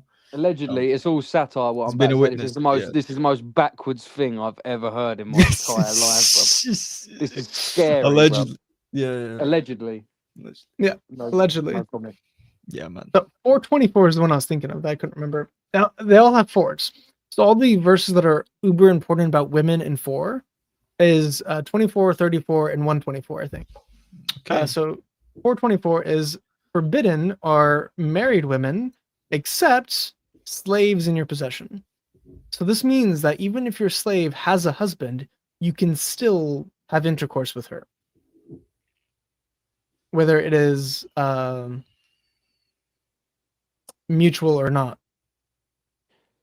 And there's actually this Okay. there's a hadith about this guy who didn't want to have intercourse with his slave because her husband was watching. And Muhammad's like, nah, go for it. So you can literally grape your slave in front of her husband. And that's halal in Islam. Bro. This is Allah's commandment to you. Lawful to you are those beyond these, as long as you seek them with your wealth in a legal marriage, not in fornication. Give those you have consummated marriage with their due dowries. It is permissible to be mutually gracious regarding the set dowry. Surely Allah is all-knowing, all-wise. So, you have that beauty of a verse. I feel like it might be 4:3. Oh yeah, it is 4:3. If you fear that you might fail to give orphan women their due rights, then marry other women of your choice, 2, 3, or 4. But if you're afraid that you will fail to maintain justice, then 1 or these or those in your possession. This way, you're less likely to commit injustice, meaning to have fornicate. Okay. This verse kind of indicates that you're expected to have slaves. So not only does the Quran allow slavery, it allows you to pimp out your slaves so you can force them into prostitution, and you can do whatever you want with them. So slavery is alive and well. I'm going to make a video soon called Muhammad, the white prophet with black slaves. Bars. And it's going to be interesting. That one's going to be fun. He's a white man. And he owned black African slaves. And he mistreated them horribly. And he called them raisin heads and other slurs. That was crazy. So, Muhammad's super evil dude. But we have, okay, you can marry 4 wives. But if you can't maintain justice, then you can only marry 1 wife. Well, that is an issue. Because later on in this surah, it talks about how, is it 134? Oh no, I might have to look it up for my notes. Real. Do a quick search. Or yeah, I might have to search this up. Okay. So you can't that's good. You can't pop it up. It's not popping up on stream. Don't show the wallpaper. Yeah. 129. Oh, I was wrong. How sad. Not all of them are 4 in it. So it's 4:3 and 4:129. So you will never be able to maintain justice between your wives, no matter how keen you are. So do not totally incline towards one, leaving the other in suspense.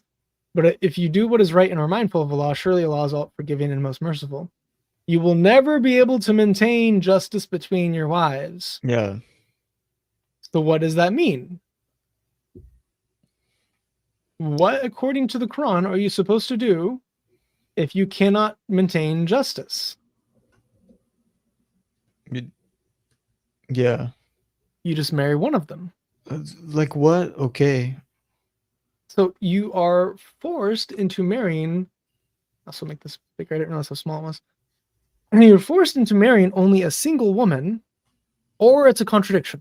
Those are the 2 options. Either it's a blatant contradiction in the Quran, which it probably is, or you're only allowed to marry 1 woman, but you can have as many sex slaves as you want. So what is this? Like he wrote it after? Like it's like, oh, oops, I married 4 women already, and I realized I can't maintain the same lifestyle for all of them. So hey, Allah will forgive me. It's like something. Yeah. But yeah, that's yeah, because you're not supposed to exceed one. You can't even. Which, by the way, just to as an extra like thing, bro. There's husbands that can't even handle one wife. Mm. Imagine you had four, bro. Like, bruh, one is too much. Like, Yeah. how did? Feels that Yeah, way sometimes. yeah. It's insane, but that Yeah. has to be a contradiction of some sort. If not, again, yeah, it's just I don't understand what he means by that. Like, It is quite dumb. Yeah. It's great. So insane. here's 533.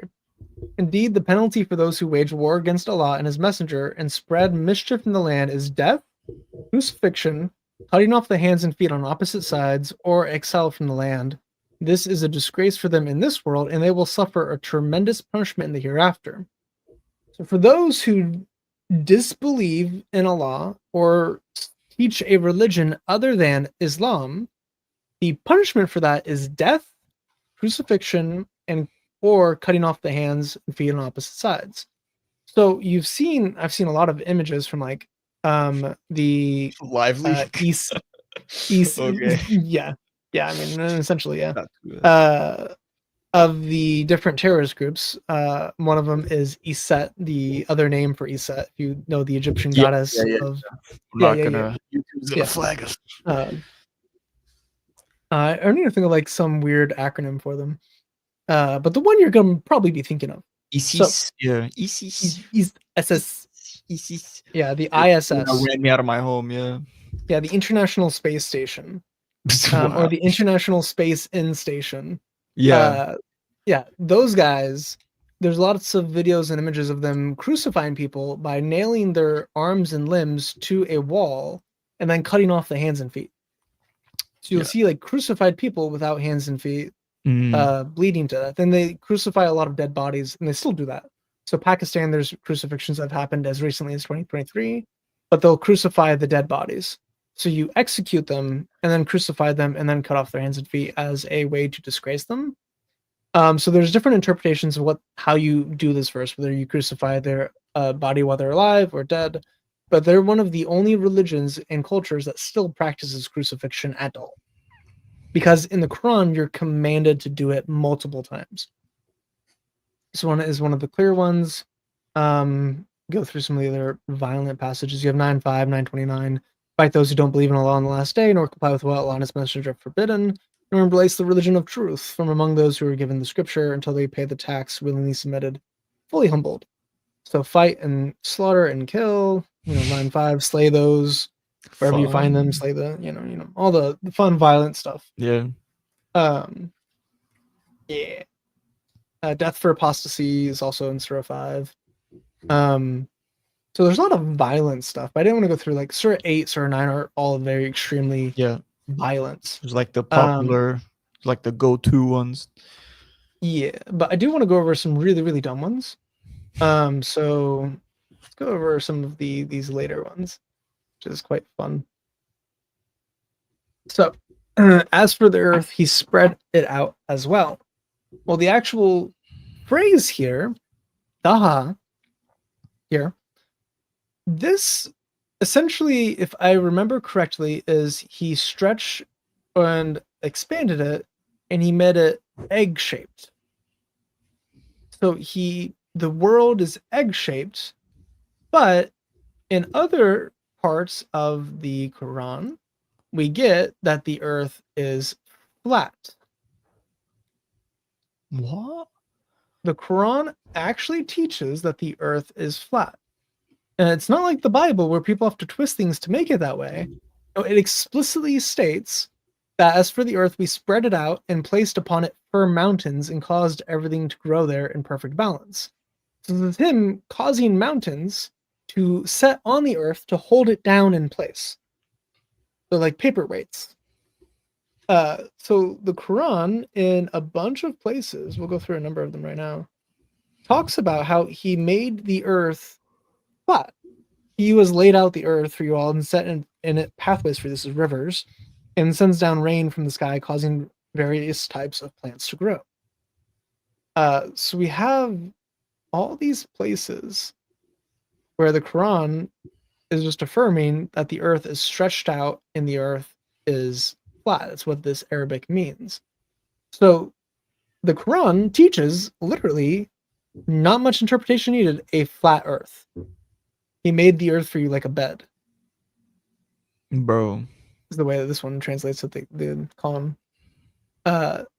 And smoothed out the earth for you and traced out roots on it for you to find your way.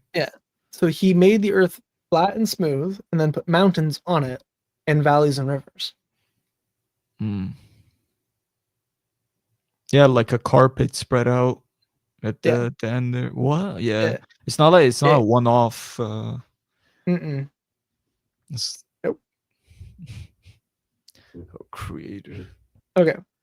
Spurt. This one's one of my favorites. Yes. The back liquid. Yes. Yes. All right.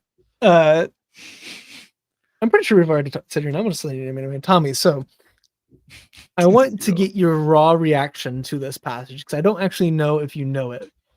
So I'm going to be super curious to see what you think of this verse. Okay. So humanity was created from a spurting fluid or a water gushing forth, which is actually what this says because it's mayan, which means water. And then dathakun or something like that. So this is very similar to the Hebrew here, which is literally just water, just mem. But it means just like moving water, gushing water. Okay. So we have humanity created from a spurting fluid. What fluid do you imagine that would be? I don't know. Oh, you know. No, I don't. I'm not saying it if that's what it is. Oh, no, you can. All right, okay. So Water. that's not water. It's white or clear, Why depending on. couldn't it be water? All right. So, I mean, that's just a fact. This is a factual statement so far. So, humanity is Yeah. created Yeah. from a gushing fluid into a woman. Yep. Okay. Now, notice in this next verse where this fluid comes from. Stemming from between the backbone and the rib cage.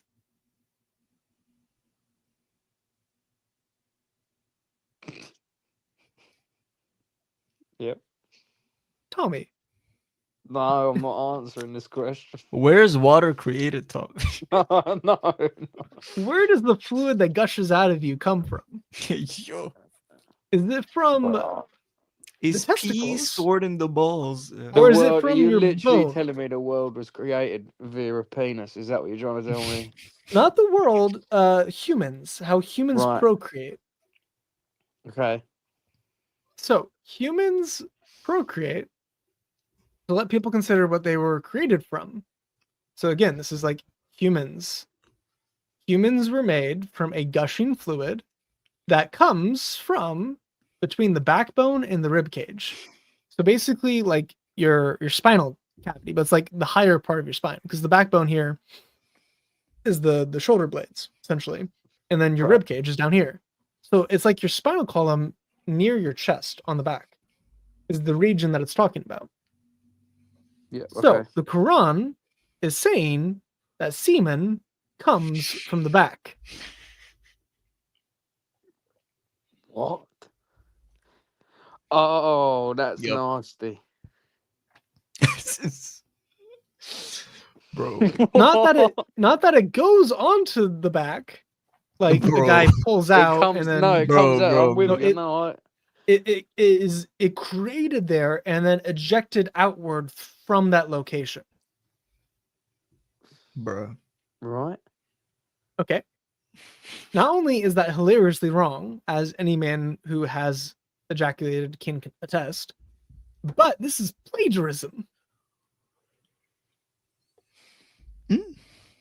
So there's a Greek author. So Oh, the no. Greeks, Galen is the guy, but the Greeks had this idea that semen issued from between the backbone and the ribcage. So this is not only factually wrong and very dumb, it's also plagiarism, and we know where it was plagiarized from. So this is 500-600 years later plagiarism, and it's one of the dumbest things I've ever heard. What's your thoughts?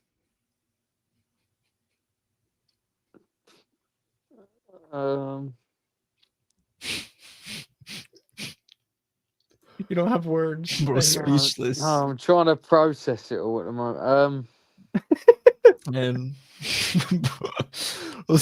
My- this just remind me of a meme, bro. Bro's I brain is can't really wrap my head around this. bro. I'm scared. I think first of all, Yo, I don't. the fear of Allah has struck him. I don't. His brain is located in his. He doesn't know rear what he end. can say without the No. government. Oh yeah, true. Oh yeah, actually true.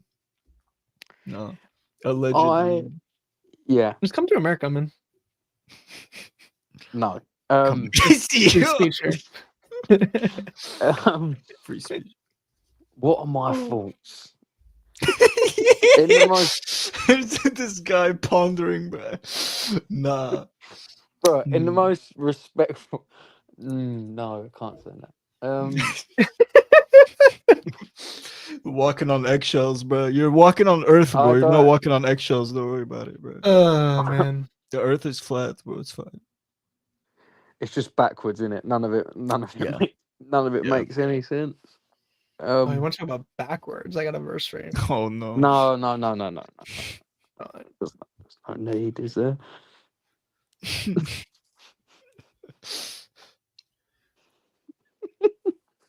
Man, Islam's fun, man. Bro, I'm just trying not to get nicked. Do you know what I mean? I'm Yes, trying- yo. The boss man down the street, bro. Yeah, Nah, just the trying boss not- man at the shop. Bro, the boss man down the road Yeah. isn't a Muslim. Oh yeah, yeah. You told me He's about it. He's a Catholic, but we'll get him there. Yeah, yeah. Nah, but all right, bro. all right. So this is one of Allah's punishments. Oh, Oh, you who were no. given the book, believe in what we have revealed, confirming your own scriptures. This is Christians and Jews. Before we wipe out your faces, turning them backwards, or we condemn the defiant as we did the Sabbath breakers. And Allah's command is always executed. So he's saying that he literally either turns your head backwards as like a punishment to like mock you, or he makes your face into a butt. Mm. Mm. So we're talking about how backwards the Quran is. That's one of the punishments. Is actually backwards facing for the Jews and Christians. So that one's a good time. 282 is also pretty fun. So not only are women called a field to be plowed Whoa. in the Quran, Yo. How romantic. oh wait, where is that? What is that verse? It's in Surah 2. Bro. Women. So let's see. Surah 2. Women are a field to be plowed. 223. But let's go to the women are a field to be plowed before we go to 282. I just realized. Your wives are like farmland for you, so approach them consensually as you please. This word consensually is not in the Arabic. Approach them as you please and send forth something good from yourselves. Be mindful of Allah. Know that you will meet him. Give good news to the believer. So your wives are a field, so go to your tilth. So your wives are a field, so go into your Yeah. fields, whichever way you like. Yeah. So women are literally farmland to be plowed, according to the Quran. I just realized. So you have How- that. The women are already seen pretty lowly. They're already seen as farmland to be tilled. You also have 282. Or 282. O believers, when you contract a loan for a fixed period of time, commit it to writing. Let the scribe maintain justice between the parties. The scribe should not refuse to write as Allah has taught them to write. They will write what the debaters dictates, bearing Allah in mind and not defrauding the debt. If the debtor is incompetent, weak, or unable to dictate, let their guardian dictate for them with justice. Call upon 2 of your men to witness. If 2 men cannot be found, then 1 man and 2 women of your choice will be witness. So if one of the women forgets, the other may remind her. Okay. The witnesses must not refuse when they are summoned. You must not be against writing for a fixed period. Whether the sum is small or great, this is more just in the sight of Allah and more convenient to establish evidence and remove doubts. However, if you conduct an immediate transaction among yourselves, then there is no need for you to record it, but call upon witnesses when a deal is finalized. Let no harm come to the scribe or witnesses, and if you do have greatly exceeded limits, be mindful of the law. So, a woman is worth half that of a man. Her witness is worth half of a man, and you need 2 women in order to have so that one woman, if she forgets, the other woman can remind her. So you have women being worth half of a man in Surah 2, them being a field to plow, and in Surah 4 you have Allah commands you regarding your children, the share of the male will be twice that of the female. If you leave only 2 females, their share is 2/3 of the estate. But if there's only 1 female, her share will be 1/2.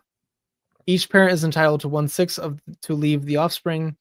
But if you are childless and your parents are the only heirs, then your mother will receive 1/3. But if you have siblings, then your mother will receive 1/6.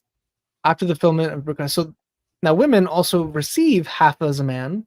And in the hadith, it says that women make up the vast majority of hell because they are deficient in their religion and in their intelligence.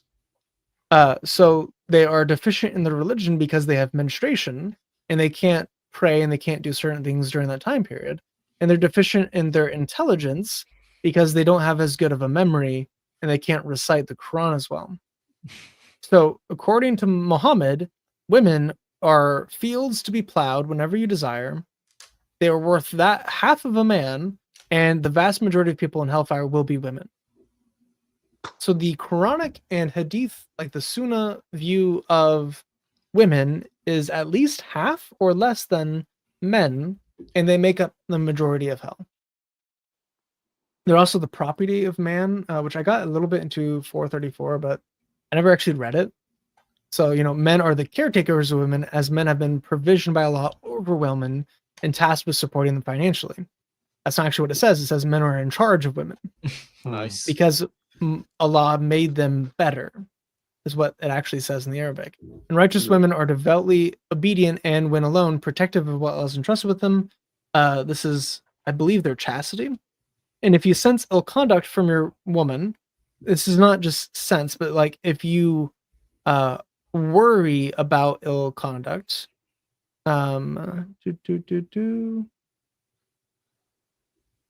you fear those whom you fear their ill conduct.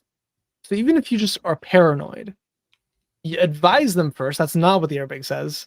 Do not share their beds. It's not what it says. And then discipline them. It's kind of what it says. It says literally beat them. Gently in Which I think, quotations. yeah, it says strike here. Nice. So the first one is advise them, which is not straight. Like, I wonder if the con is a little bit better here. It says admonish them. That's a little bit better. It basically means like verbally abuse or verbally yell at. So yell at your wife, refuse to share their beds, meaning you don't have sex with them, and then beat them. Notice all of them add lightly. Or they try to In make it quotations. not as intense. This one doesn't actually. The Halim doesn't. And then hit them. Which is actually this is what it says. So ignore them and then hit them. Forsake them in bed and strike them lightly is what Sahih has. Beat them gently or discipline them gently is what the Clear Quran has. Nice. That's not what it says, man. Beat them lightly. This lightly is not in the Arabic. It's not there. And can this verse be used to justify domestic violence? Absolutely it can, and it absolutely has. And then they give an apologetic and of course not. It's so clear, bro. We need tafsir. Yeah, this is idiotic. This is not true. They're just lying. It's fun. So, Quran allows you to beat your wife. They're worth half that of a man. You can plow them whenever you want. Like how, Yeah. with the Bible, you have kids versions Thoughts about that that? they've removed. No, Or move on to the next really dumb passage. True. I like how what's his face in the Bible we have kids versions of Bibles where some chapters are removed. I wonder how how much is removed from a kid's It's just a Quran. blank page. It's just Yeah. a plain piece of paper. It's all of surah, nothing's there, bro.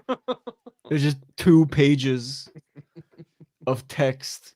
That's what I was trying to look up earlier, like on PDF form and things like that. But I saw kids Quran that had the surahs in there, which I was very surprised about. But and again, they trained them young, so Actually, like probably the not much distinction. Minerval Zoot.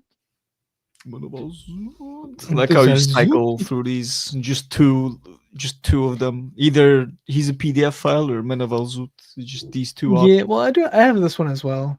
It just feels like Oh, a yeah. lot.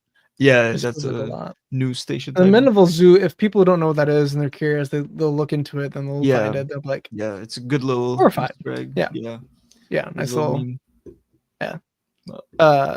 I love this is one of my favorite examples of how untranslatable the Quran is. You notice all these people are trying to accurately translate the Quran. Yeah, I was drawn here. The moon is split. That was so much longer. The hour has drawn near. The moon has been cleft asunder. The people of Mecca requested Prophet Muhammad sallallahu alaihi wasallam to show them a miracle. So he showed them the splitting of the moon. Bro, this Is in was one of Bukhari. his miracles. Wow. This Nice. is in Bukhari. This is one of the miracles. Supposedly, Muhammad split the moon, although this is actually probably Moses, not Mhm. actually Muhammad. Just Um, they were happening at the same time. You just like no, definitely not. But yeah, either just way, it's funny. so apparently the moon was split, and literally no one else saw it anywhere else in the world. When you look at the moon now, I mean, I don't see the moon being split. What? 2 moons, bro. Apparently, Planet. it looked split, but no one else saw it. And whenever they see a sign, they turn away saying "same old magic." Wow. So prolonged delusion, You and they know, rejected the truth and followed their own desires.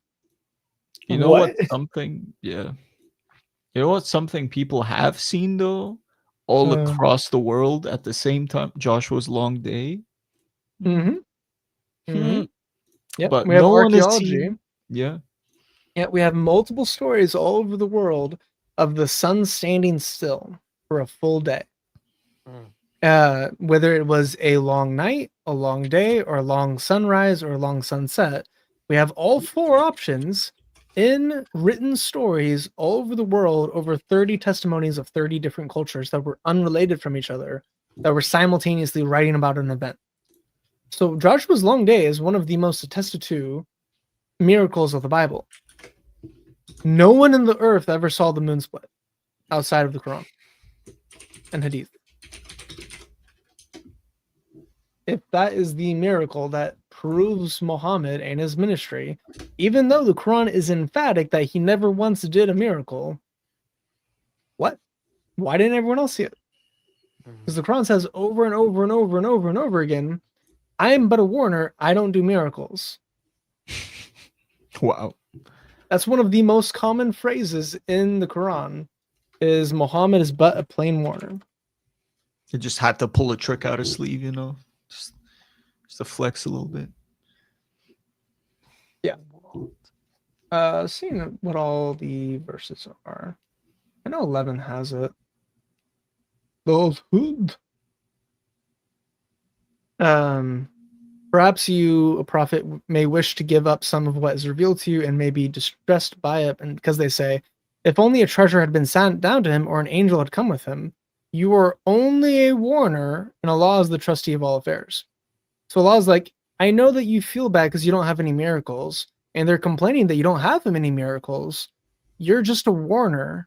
You're not supposed to be doing miracles.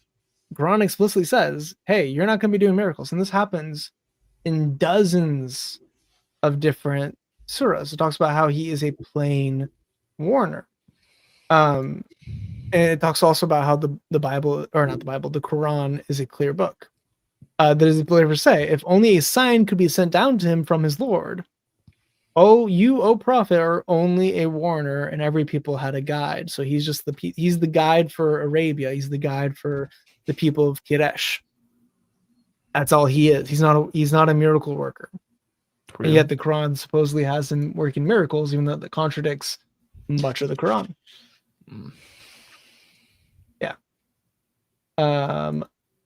Yeah. Here's some other fun ones. So this one, I am so curious, Tommy, what your reaction is going to be. Oh. Okay.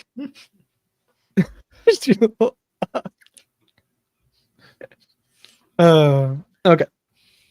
So they ask you, O prophet, about Zulqarnain. This is probably Alexander the Great. Okay. So there's Alexander the Great fan fiction in the Quran. What? Okay. So say I will relate to you something of his narrative, something of Alexander the Great's story. Surely we established him in the land and gave him the means to all things because he was such a great conqueror. He conquered everything. That's the idea. So he traveled a course until he reached the setting point of the sun, which appeared to him to be setting in a spring of murky water where he found some people. We said, O Zulqarnain, either punish them or treat them kindly. It's classic.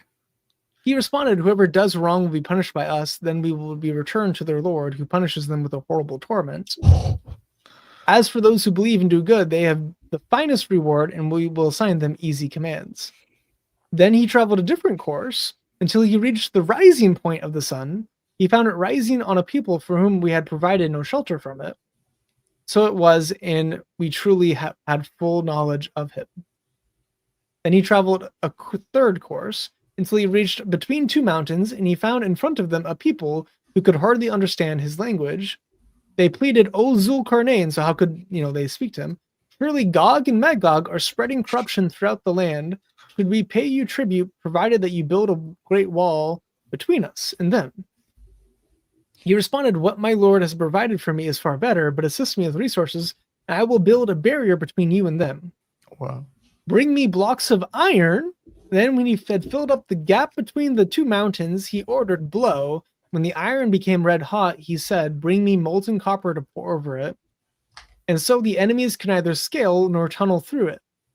He declared, this is a mercy from my Lord, but when the promise of my Lord comes to pass, he will level it to the ground so that my Lord's promise is ever true.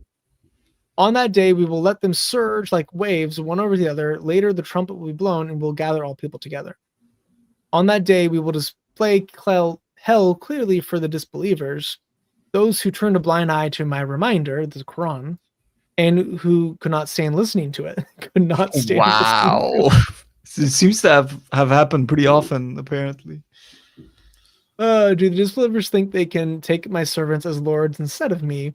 We have surely prepared hell as an accommodation for the disbelievers. And then it just keeps going. There's so much dumb in this. Go ahead.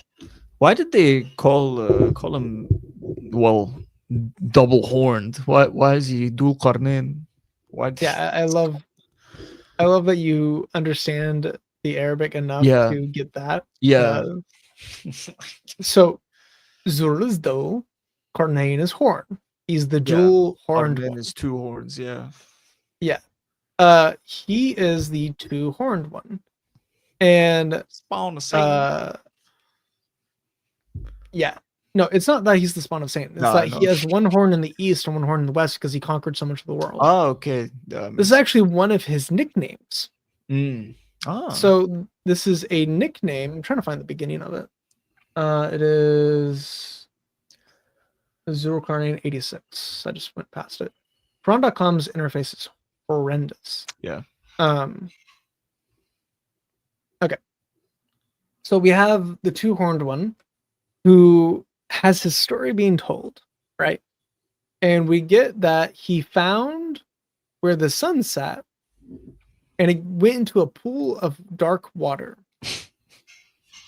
So Alexander the Great went to the end of the earth, because you remember the earth is flat in the Islamic paradigm. True. So Alexander the Great went to the end of the earth found where the sun sets into the earth because the sun goes into the earth, and then is apparently a Muslim because he then gives a treatise on the religion of Islam. And so he's this pious Muslim who found where the sun sets, where it rises, and the people who have no shelter from it are burned by the sun. It's kind of the idea.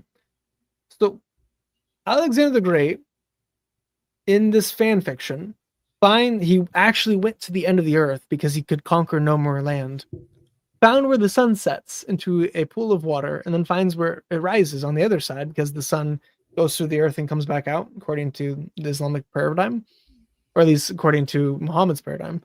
And then he travels to the place where Gog and Magog are. In the Bible, do you remember, or have you gone to the point, either of you, where Gog and Magog are? I don't recall. We have talked about it before, though. Do you remember, Tommy? Or have you learned about this yet?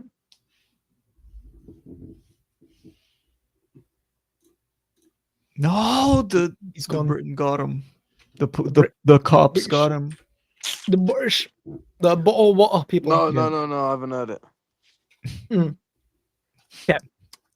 So, Gog and Magog in the Bible are the two armies that come against Israel during Armageddon, the end of the world. Oh, okay. So they are the ones coming against Israel. They're the army, the million-man army of the East that are coming against Israel, that are going to be probably nuked. So you have this army. Zulkarnain finds them and then builds a wall. But if you notice, he builds the wall between two mountains. So this is this giant, massively long wall that has copper poured all over. So just the amount of iron that we required to build this wall would be That's insane. insane. But the copper, the molten copper, also doesn't really add to that. So, And this spreads along the earth because, according to him, the two mountains pin the entirety of it down, right? oh, well, there's more than two mountains, but there's Okay. multiple mountains. Okay, so So this this isn't is- referring to that, but it's still like a relatively big stretch of wall. Mm. And out there of is iron. there's another one that talks about Gog and Magog. They're talked about a couple times in the Quran. And it talks about how they come out of the earth. And the way that they're described is these are actually zombies. Okay. This is a zombie horde that is coming out of the earth, and that whenever on the judgment day, we will let them surge like waves, one over the other, and then the trumpet will be blown. This is language taken directly from the Bible. Yeah. Trumpet blown like an angel, causing all to die. Yeah, so this is, again, Interesting. this is just plagiarism of the Bible. So we have this idea where the first trumpet blown will kill everyone, but we have this horde of zombies that are going to break out of this wall. This wall is still holding them up somewhere in the world, and then this horn or Allah is going to make the wall fall, and then the zombies are going to rush out and slaughter things, and then the horn will be blown, and everything's going to die. So on Judgment Day, on the final day, because the Quran is an apocalyptic book that is focused on the end times. So from the Islamic paradigm, the world should have ended 1400 years ago. There's actually a hadith about how one of the boys that was with Muhammad said that boy will not die before the end times come. That boy's been dead for 1400 years. So, anyway, definitely a prophet.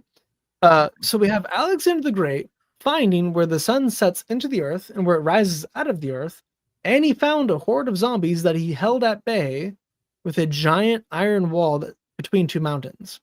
Why the zombies wouldn't go around the mountain to somewhere else or just go back the other way is because the earth is flat and they're on the edge of the earth.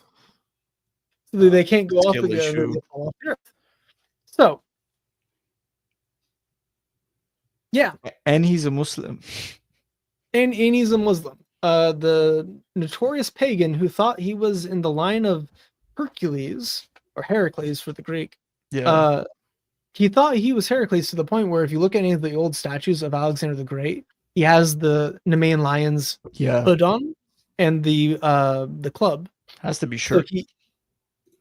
he's the shirkiest shirk that ever shirked. Yeah. Yet he's a Muslim because Muhammad had a crush on him. Bro. Multiple times where there's Alexander the Great fan fiction in the Quran. This has to be okay. This needs to be talked about more, Loki, because he's pretty well documented as a figure.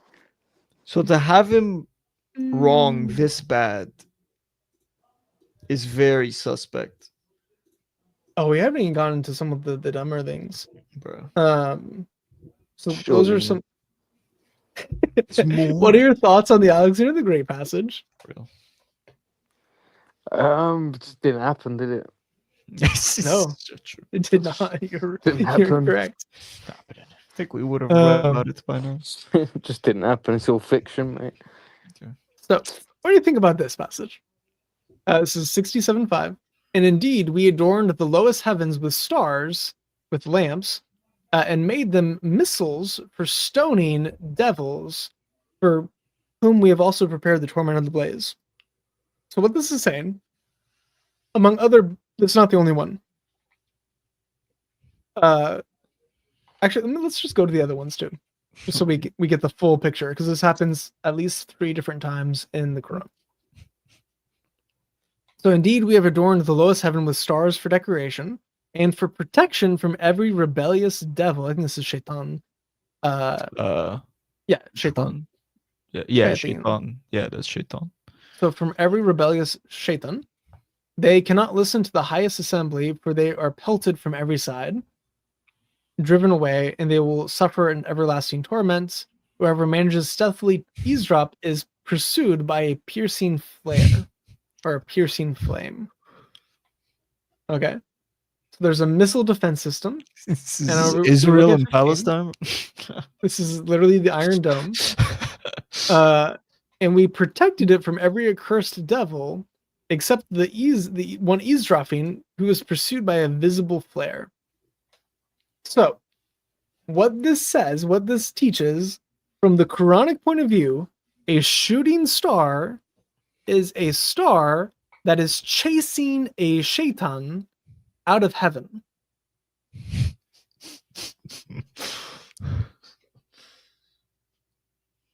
Because in the desert, you can see the stars extremely well. You can see shooting stars that happen every moment, like all over the place. There's always shooting stars because they're just so common. You would be likely to see one every single day of your life that you're looking at the sky. So his exegeting, his understanding, his explanation of what these shooting stars are is missiles shooting down jinn and demons from eavesdropping on Allah. Mm. Because Allah apparently has meetings with angels. And he doesn't want the demons to know what he's plotting. bro. Because obviously, if they know what he's plotting, they can thwart him. Yes. So he is making all this stuff. He made a star missile defense system to shoot down demons to make sure his plans actually happen and he's not thwarted. Just make a great video game. Mm. Great video game set piece. It just didn't happen, did it? Bro predicted technology. That's crazy. Uh, At least, he's not chasing a rock, I guess. But Oh, speaking of chasing rocks, that's related to the next one I was going to bring up. real, not perfect. So, Oh my. by the sun and its brightness, and the moon as it follows it, Okay. and the day as it unveils it, and the night as it conceals it. So Mm. this is actually, there's multiple passages in the Quran that teaches that the sun travels in a line, and then it comes out of the earth and goes back into the earth, and the moon follows it. So the moon Bro. faces the sun. Bro. Not that the moon orbits the earth, it's following the sun in its path. So both the sun Right. and the moon orbit the earth. Which passage is this? This is 91, 1 and 2. You also have Gotcha. 3640, Because that's bro. which so it is not for the sun to catch up with the moon, nor does the night outrun the day. Each is traveling in an orbit of their own. So both are traveling around the earth, What? orbiting the earth, and the moon can't Bro. overcome the sun. The sun travels, and then the moon travels. Allah wrote this, by the way.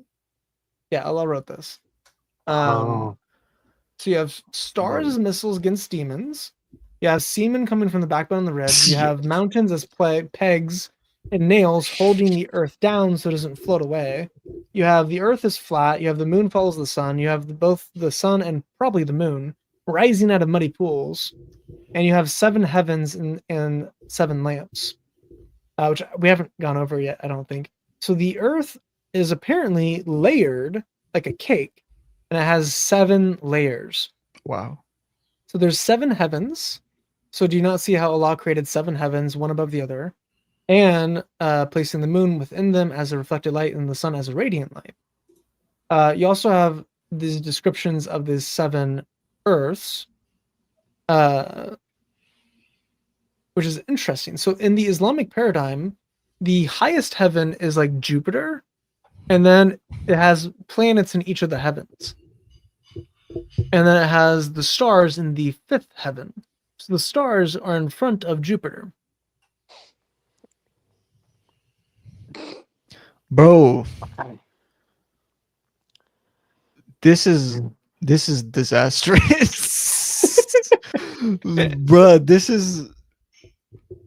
this might be like the moral verses, the verses on morality and questionable morality. Okay. Any like you can debate that if you're psychotic and like you can kind of philosophize your way out of it. This is science, bro. This is cosmology. You can't. This is like, that's insane. It's nuts, bro. The sun like the moon following the sun Yeah. and all that. The Hadith That's only make not- it worse too, which is Oh, crazy. bro. So the Quran is not even the dumbest Islamic text. The Hadith are Oh, yeah. way dumber. Yeah, Way dumber. bro. The Quran is full of just misinformation, falsehood, and lying. But the Um, scientific miracles. It also says that Muhammad's in the Bible, which is funny. Oh, Yeah. Which is why they try to prove that Muhammad's in the Bible, because the Quran says he is. Which he's yeah. obviously not, other than possibly the donkey passage. Yeah. So we also have that Allah has sealed their hearts and their hearing, and their sight is covered, and they will suffer a tremendous punishment. This is one of the most evil verses in the Quran, because it's talking about the disbelievers. Mhm. And as for those who persist in disbelief, it is the same whether you warn them or not, they will never believe. So Allah is causing disbelievers to never be able to repent, and then they suffer a tremendous punishment. So Allah is the one that seals their heart and their healing, and then punishes them for it. And not only does he punish them, it talks about how he makes the Jews and the unbelievers, you're already aware of those who broke the Sabbath. We said to them, be disgraced apes. Wow. Another way to translate this That's is racist. Yeah, Wow. it's literally calling Cat people slaves, but apes. And he's the one that's causing them to believe these things. Say, shall I inform you of those who deserve worse punishment from Allah?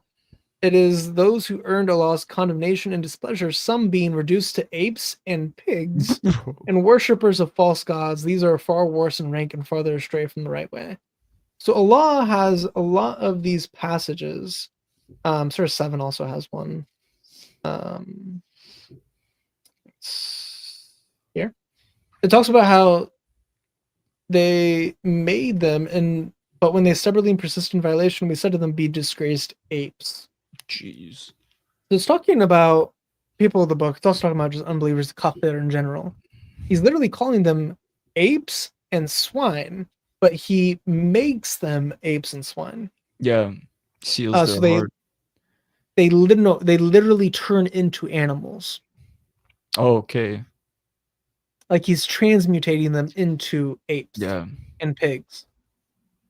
That's why you see pigs with like realistic eyes. I don't know. Well, Just the like one there's, I don't remember the exact source, but there's some source like people think Jews are actually pigs. Like Sure. not even like jokingly, like they're like, Yeah. that's a Jew right there. Yeah.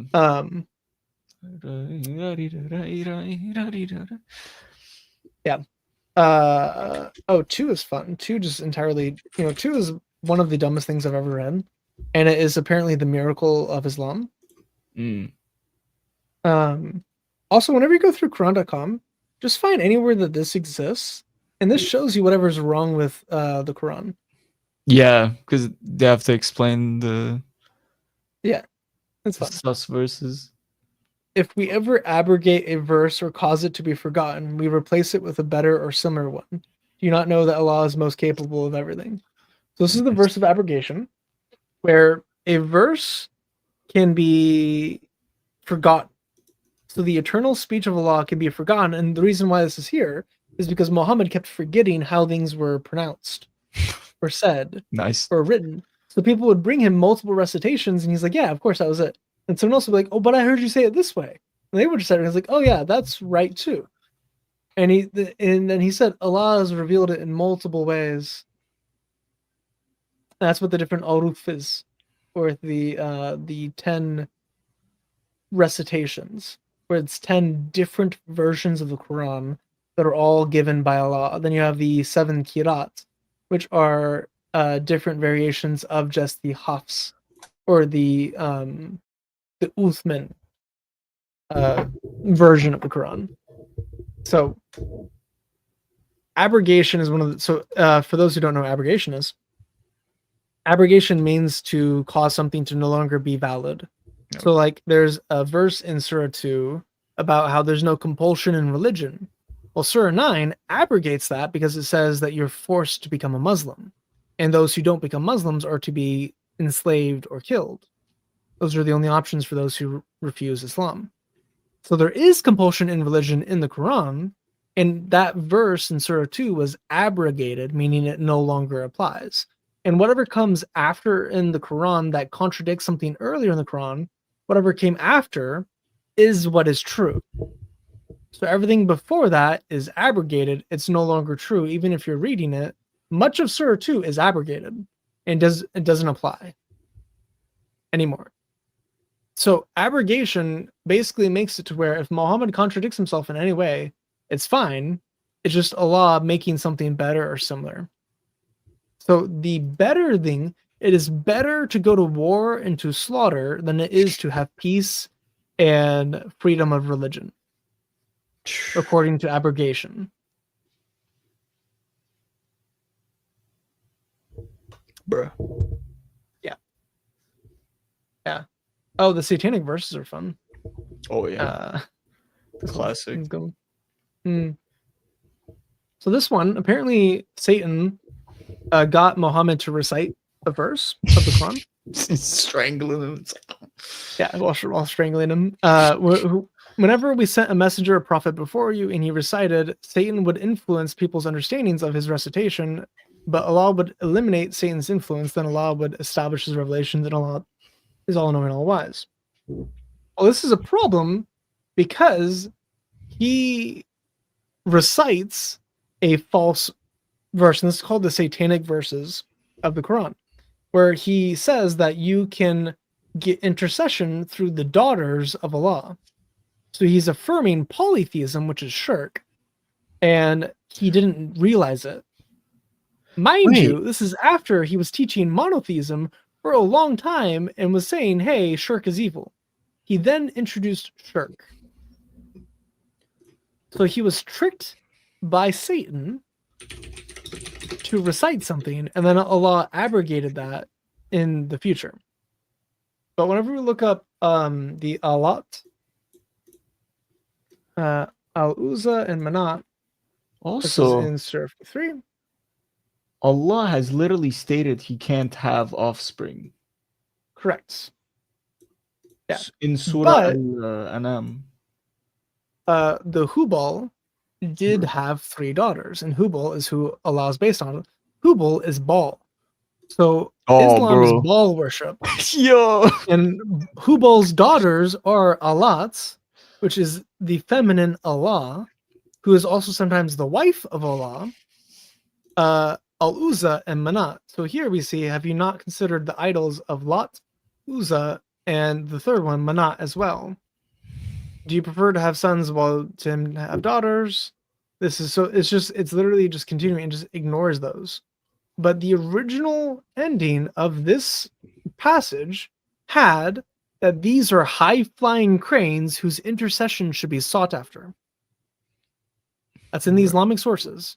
That this taught polytheism in the eternal word of Allah. And the 3 daughters of Hubal are mentioned, / the wife of Allah. So just carry over polytheism from his religion into it. Bruh. Yeah. Just plagiarizing from everybody. Yeah. You also, if you didn't see the other stream with Surah 27, Surah 27 is so stupid, man. And we caused ants to talk to Solomon. Oh, yeah.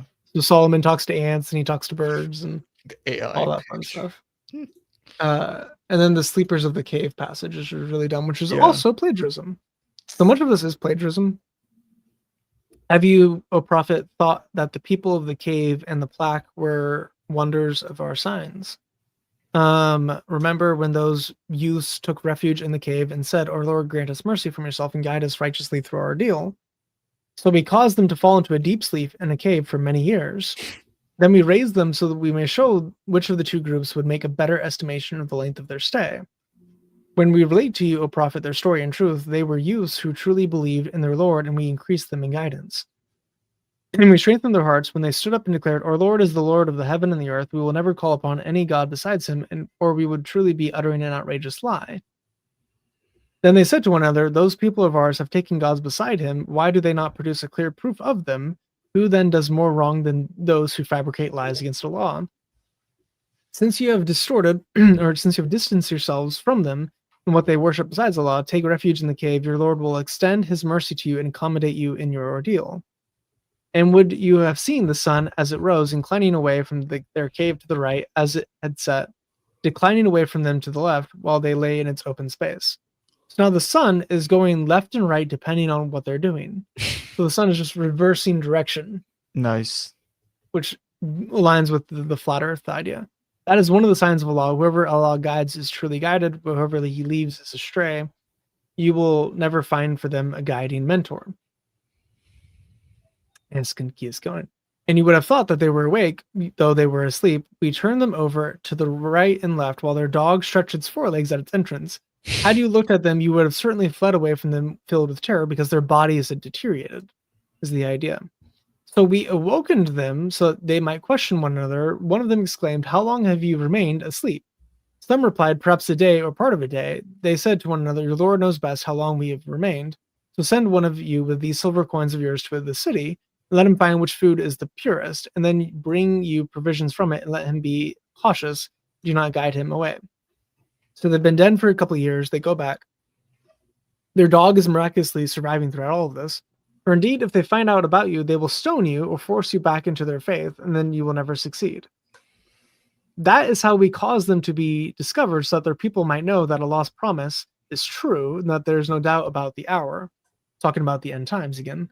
When the people disputed with each other about the case of the youth, some proposed build a structure around them. Their Lord knows best about them. Those who prevailed in the matter said, "We will surely build a place of worship over them." Some will say they were 3, their dog was the 4th, while others will say they were 5, their dog was the 6th. Guessing blindly, and others will say there were 7, and their dog was the 8th. Say, "My Lord knows best their exact number. Only a few people know as well. So do not argue about them except with sure knowledge, nor consult any of those who debate among them." So he doesn't actually say. Bro. And never say of anything, "I will definitely do this tomorrow," without adding, "if Allah wills, inshallah." But if you forget, then remember your Lord and say, "I trust my Lord will guide me to what is more right than this." They had remained in their cave for 300 years, adding 9. Say, O prophet, Allah knows best how long they stayed. With him is the knowledge of the unseen in the heavens, how perfectly he hears and he sees. They have no guardian besides him. So they were dead in the cave for 300 years. And in the commentaries on this, like their food didn't rot during the time. Or no, their food did rot. And that is like how they know that their food, like how long they were dead or how long they were asleep. Mm. And they come back and their dog is alive during the process too. So like this is a bunch of young kids that God causes to fall asleep in a cave for hundreds of years. And then they wake up, they're resurrected because they were just bones. And then that's a proof of Allah and the resurrection. This is plagiarism and it comes from Gnosticism. And it's nonsensical. It's very dumb. He did really take from a lot of sources. Just everywhere. It's just all at something, once. yeah, like you kind of notice the more you read the Quran. Muhammad has gotten a lot of information from a lot of different places. Obviously we all have we have the actual Bible to compare it to, but Mhm. it's like comparatively it's all the same argument as like with Muslims. Sometimes they're like, oh, why you keep talking about us, bro? It's like, bro, your book talks about it. It's like it talks about like everything. But I saw a French preacher actually, which is quite not preacher. I don't know. It's like a content creator or something. But it was pretty funny. He came up to someone. He's like, describe to me, why Islam is true. And the Muslim was like, every time he mentioned the Bible, the Christian was like, nah, don't mention Christianity. Just why is Islam true? And then he goes again and he mentions Christianity again on accident. And he's like, no. Don't mention the Bible. And at the end they just dap up and it's so good. But yeah, man, it's a lot of his, you could kind of tell he heard this from a lot of places and he just kept adding stuff. And at the end, just jumbled mess. Doesn't really, a lot of things don't come together like they're supposed to. Yeah, it is amazing. We've been going for a long time. I might call it here for the dumbness. Yeah, same. I'm gonna talk about this one word, Okay. and we can end it. Okay, perfect. So I was gonna go. this is the story of Moses. So this is talking about how Moses was a baby, and his mom put him into a chest and then put it into the river. The river will wash it ashore, and he will be taken by Pharaoh, the enemy of mine, and his. I endeared you with love for me, O Moses. This word chest is the same word for the Ark of the Covenant. And Ooh. this word is also used for sarcophagus. So the box that he's placed in is not an ark. Well, Egyptian, it is an ark. It's actually the word for ark. So, like, if you read in Genesis, it's a basket of reeds, wood that floats. The word here used is a stone box with metal on it. Does stone float? No. Definitely No. not. Is the same ones they use to wipe, or it's different, right? Wow. No. In his recollection, in his retelling of the story. This is literally saying, oh man, it's literally saying that Moses was placed into a stone box and put on the river, and then it floated down the river to Pharaoh. Not to Pharaoh's daughter, to Pharaoh. And then Pharaoh raises him because he comes out of the ark. And I think the apologetic is that Moses had the Ark of the Covenant, so he's applying the ark and the ark. But that's not the same word used for the Ark of Noah. The word used for the Ark of Noah literally means boat. So this isn't a boat. It's not a stone boat. It's not a metal boat. It is literally a sarcophagus. It's like a coffin. It's a metal box they would use for bones. So little baby Moses, placed in a stone box on the river, floats down, and is captured by Pharaoh. So not only is this inaccurate with Pharaoh catching him versus his daughter, but it's also incredibly stupid because it has a stone box on the water. Which is like a miracle. The original story was not a miracle that he was in a basket of reeds floating. That's not crazy. That's like, but here it's either really dumb and makes no sense, or it's a miracle. Those are your two options. Why in the world would it have to be a miracle for him to go down the river? Bro. Same reason why Allah has to mention that Muhammad gets annoyed if you ask him questions. Why? Yeah. So, to wrap it up, the Quran teaches a flat Earth. Teaches that the moon follows the sun in orbit. They both orbit the Earth. The sun goes into the Earth. The stars are missiles to shoot down demons that are eavesdropping on God because he can't apparently whisper or just think to himself. He has to plot with angels. Semen comes between the backbone and the ribs.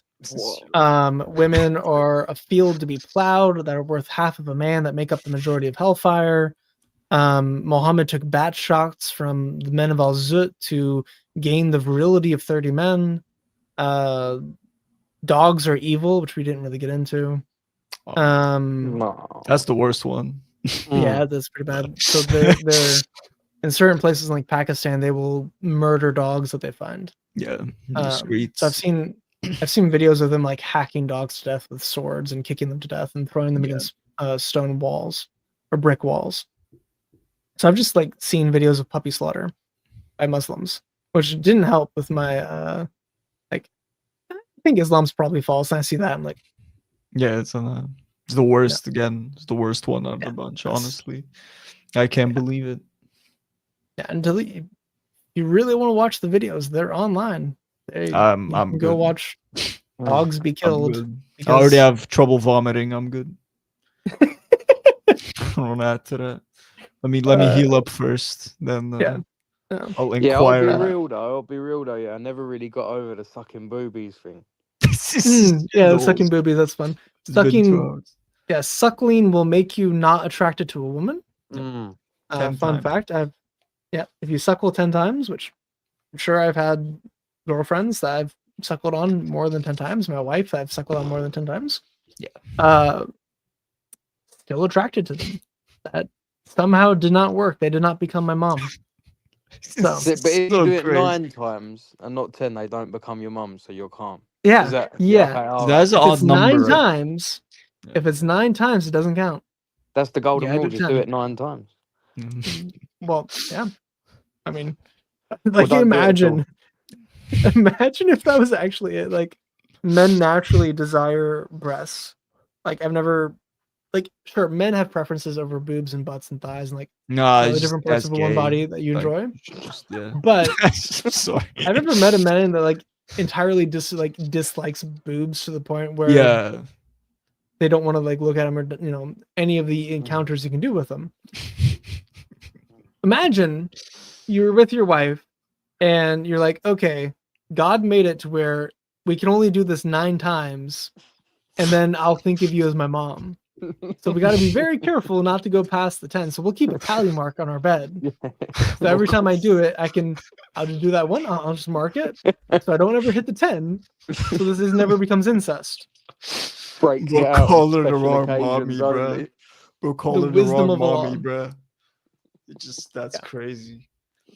Nah, So- just each time. Yeah. Yeah. It's like, So this okay, is we have Islam. to stop now. This is the I'm Quran. not stopping. It's like after 9, bro, you're gonna stop. Like, bruv, how did he come up with that? Oh yeah, just after bro, sure, bro. After 10 suckles, you're gonna stop your own wife, No, it's not- bro. Yeah. And it's gonna go away. I'm no longer thinking.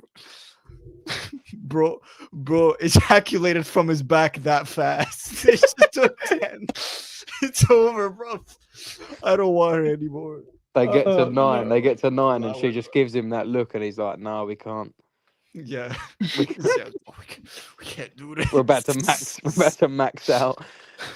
Yo, the stream is going Uh, downhill fast. Yeah. We should wrap it We up. go. here. Well, it's a stream about the Oh, Quran. It was never uphill, was it? Like, That let's is be true. real. Yeah. Oh no, dude. Yeah. Rock with Man. Moses' clothes. I kind of want to read this before we go, just because it's so my dumb. jaw hurts. I Uh, didn't hold even on, yeah. suckle on anything. I didn't even s- Okay, so let me get this in frame. That's readable. Okay. So this is Sahih, which means it is the truest statement from Muhammad, according to Islam. So this is a true fact according to Muslims. Allah's messenger said, the prophet Moses was a shy person and used to cover his body completely because of his extensive shyness.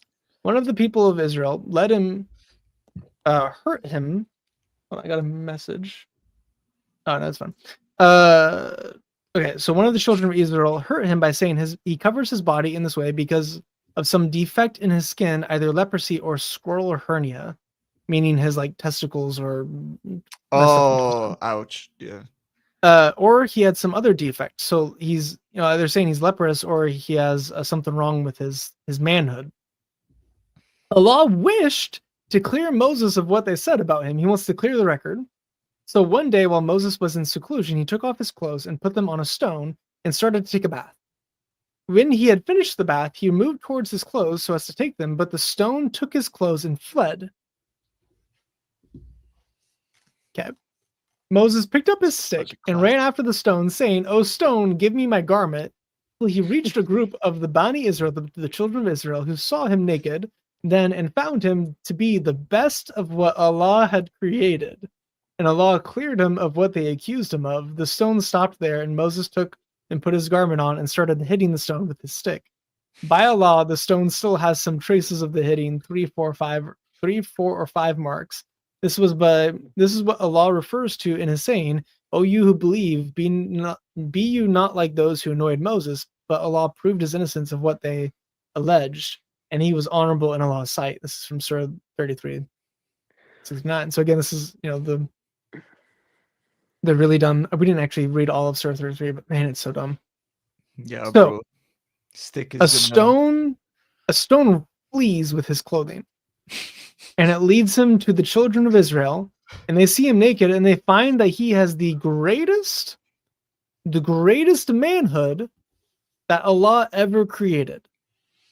The perfection of this man's scrotum was immaculate. What stick was he referring to?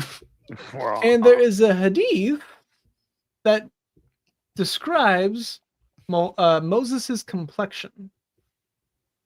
Okay. Guess who he's described like?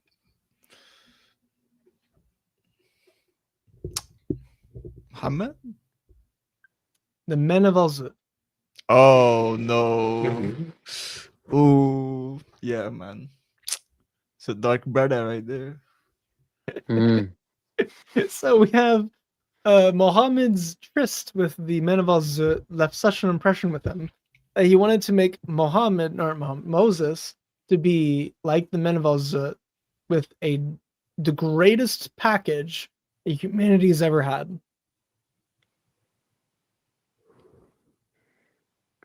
And those are the guys who gave him their energy so he could have the virility of 30 men.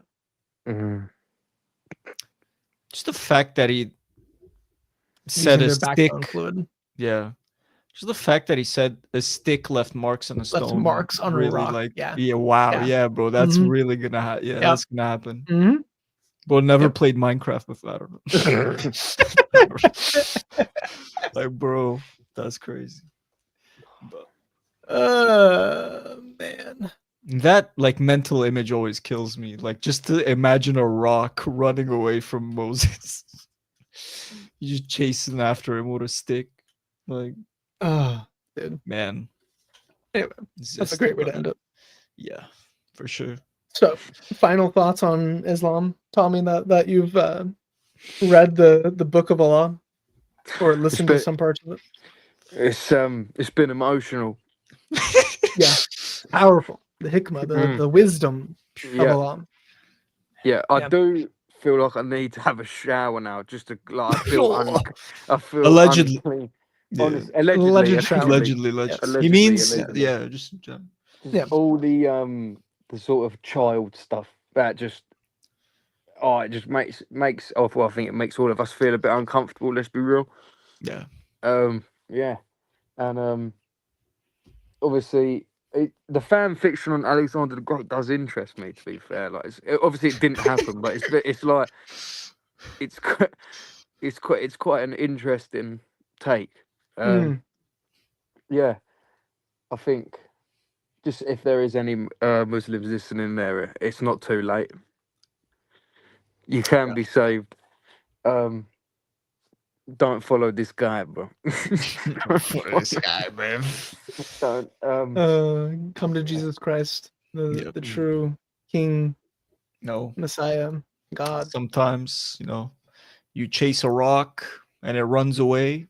With your stuff. Jesus, With yeah. your clothes. Jesus Yeah. is the rock that's always going to be there. It's a great Mm. foundation. So, True. The Don't pick immovable up that rock in rock. Zion. yes, Yes. that was good. So, also, just to kind of wrap it up as well, this Friday, right? Yeah. So, in 2 days, we've covered a lot of Islam, but there will be a video covering some of the dilemmas on that. So, we're not done just yet. So that's good. It's a good meme. We had this We're gonna make little, had a good little run here of like covering some of the dilemmas and just Islam in general and some of these streams. So there will be a video coming out on that as well, and then we'll go back to the Jews. So it's That perfect. sounds so anti-Semitic. We're not Oh yeah, anti-Semitic, sure. by the way. No, Oh yeah, no, true. We yeah. love Jews. Oh, Yes. bro. Yeah. Nah, Yeah. I'll get us banned at some point, bro. I'm telling you, it's fun. Okay. All right. Anyway, on that note, any last thing you want to say, Tommy, before we head out? Take it easy. Mind how you go. God bless you. Perfect, short and sweet. I'm May gonna the go have a grace of the shower. Lord I'll Jesus see you Christ. in a bit. May the grace of the Lord Jesus Christ, the love of God, and the fellowship of the Holy Spirit be with you always. Take care.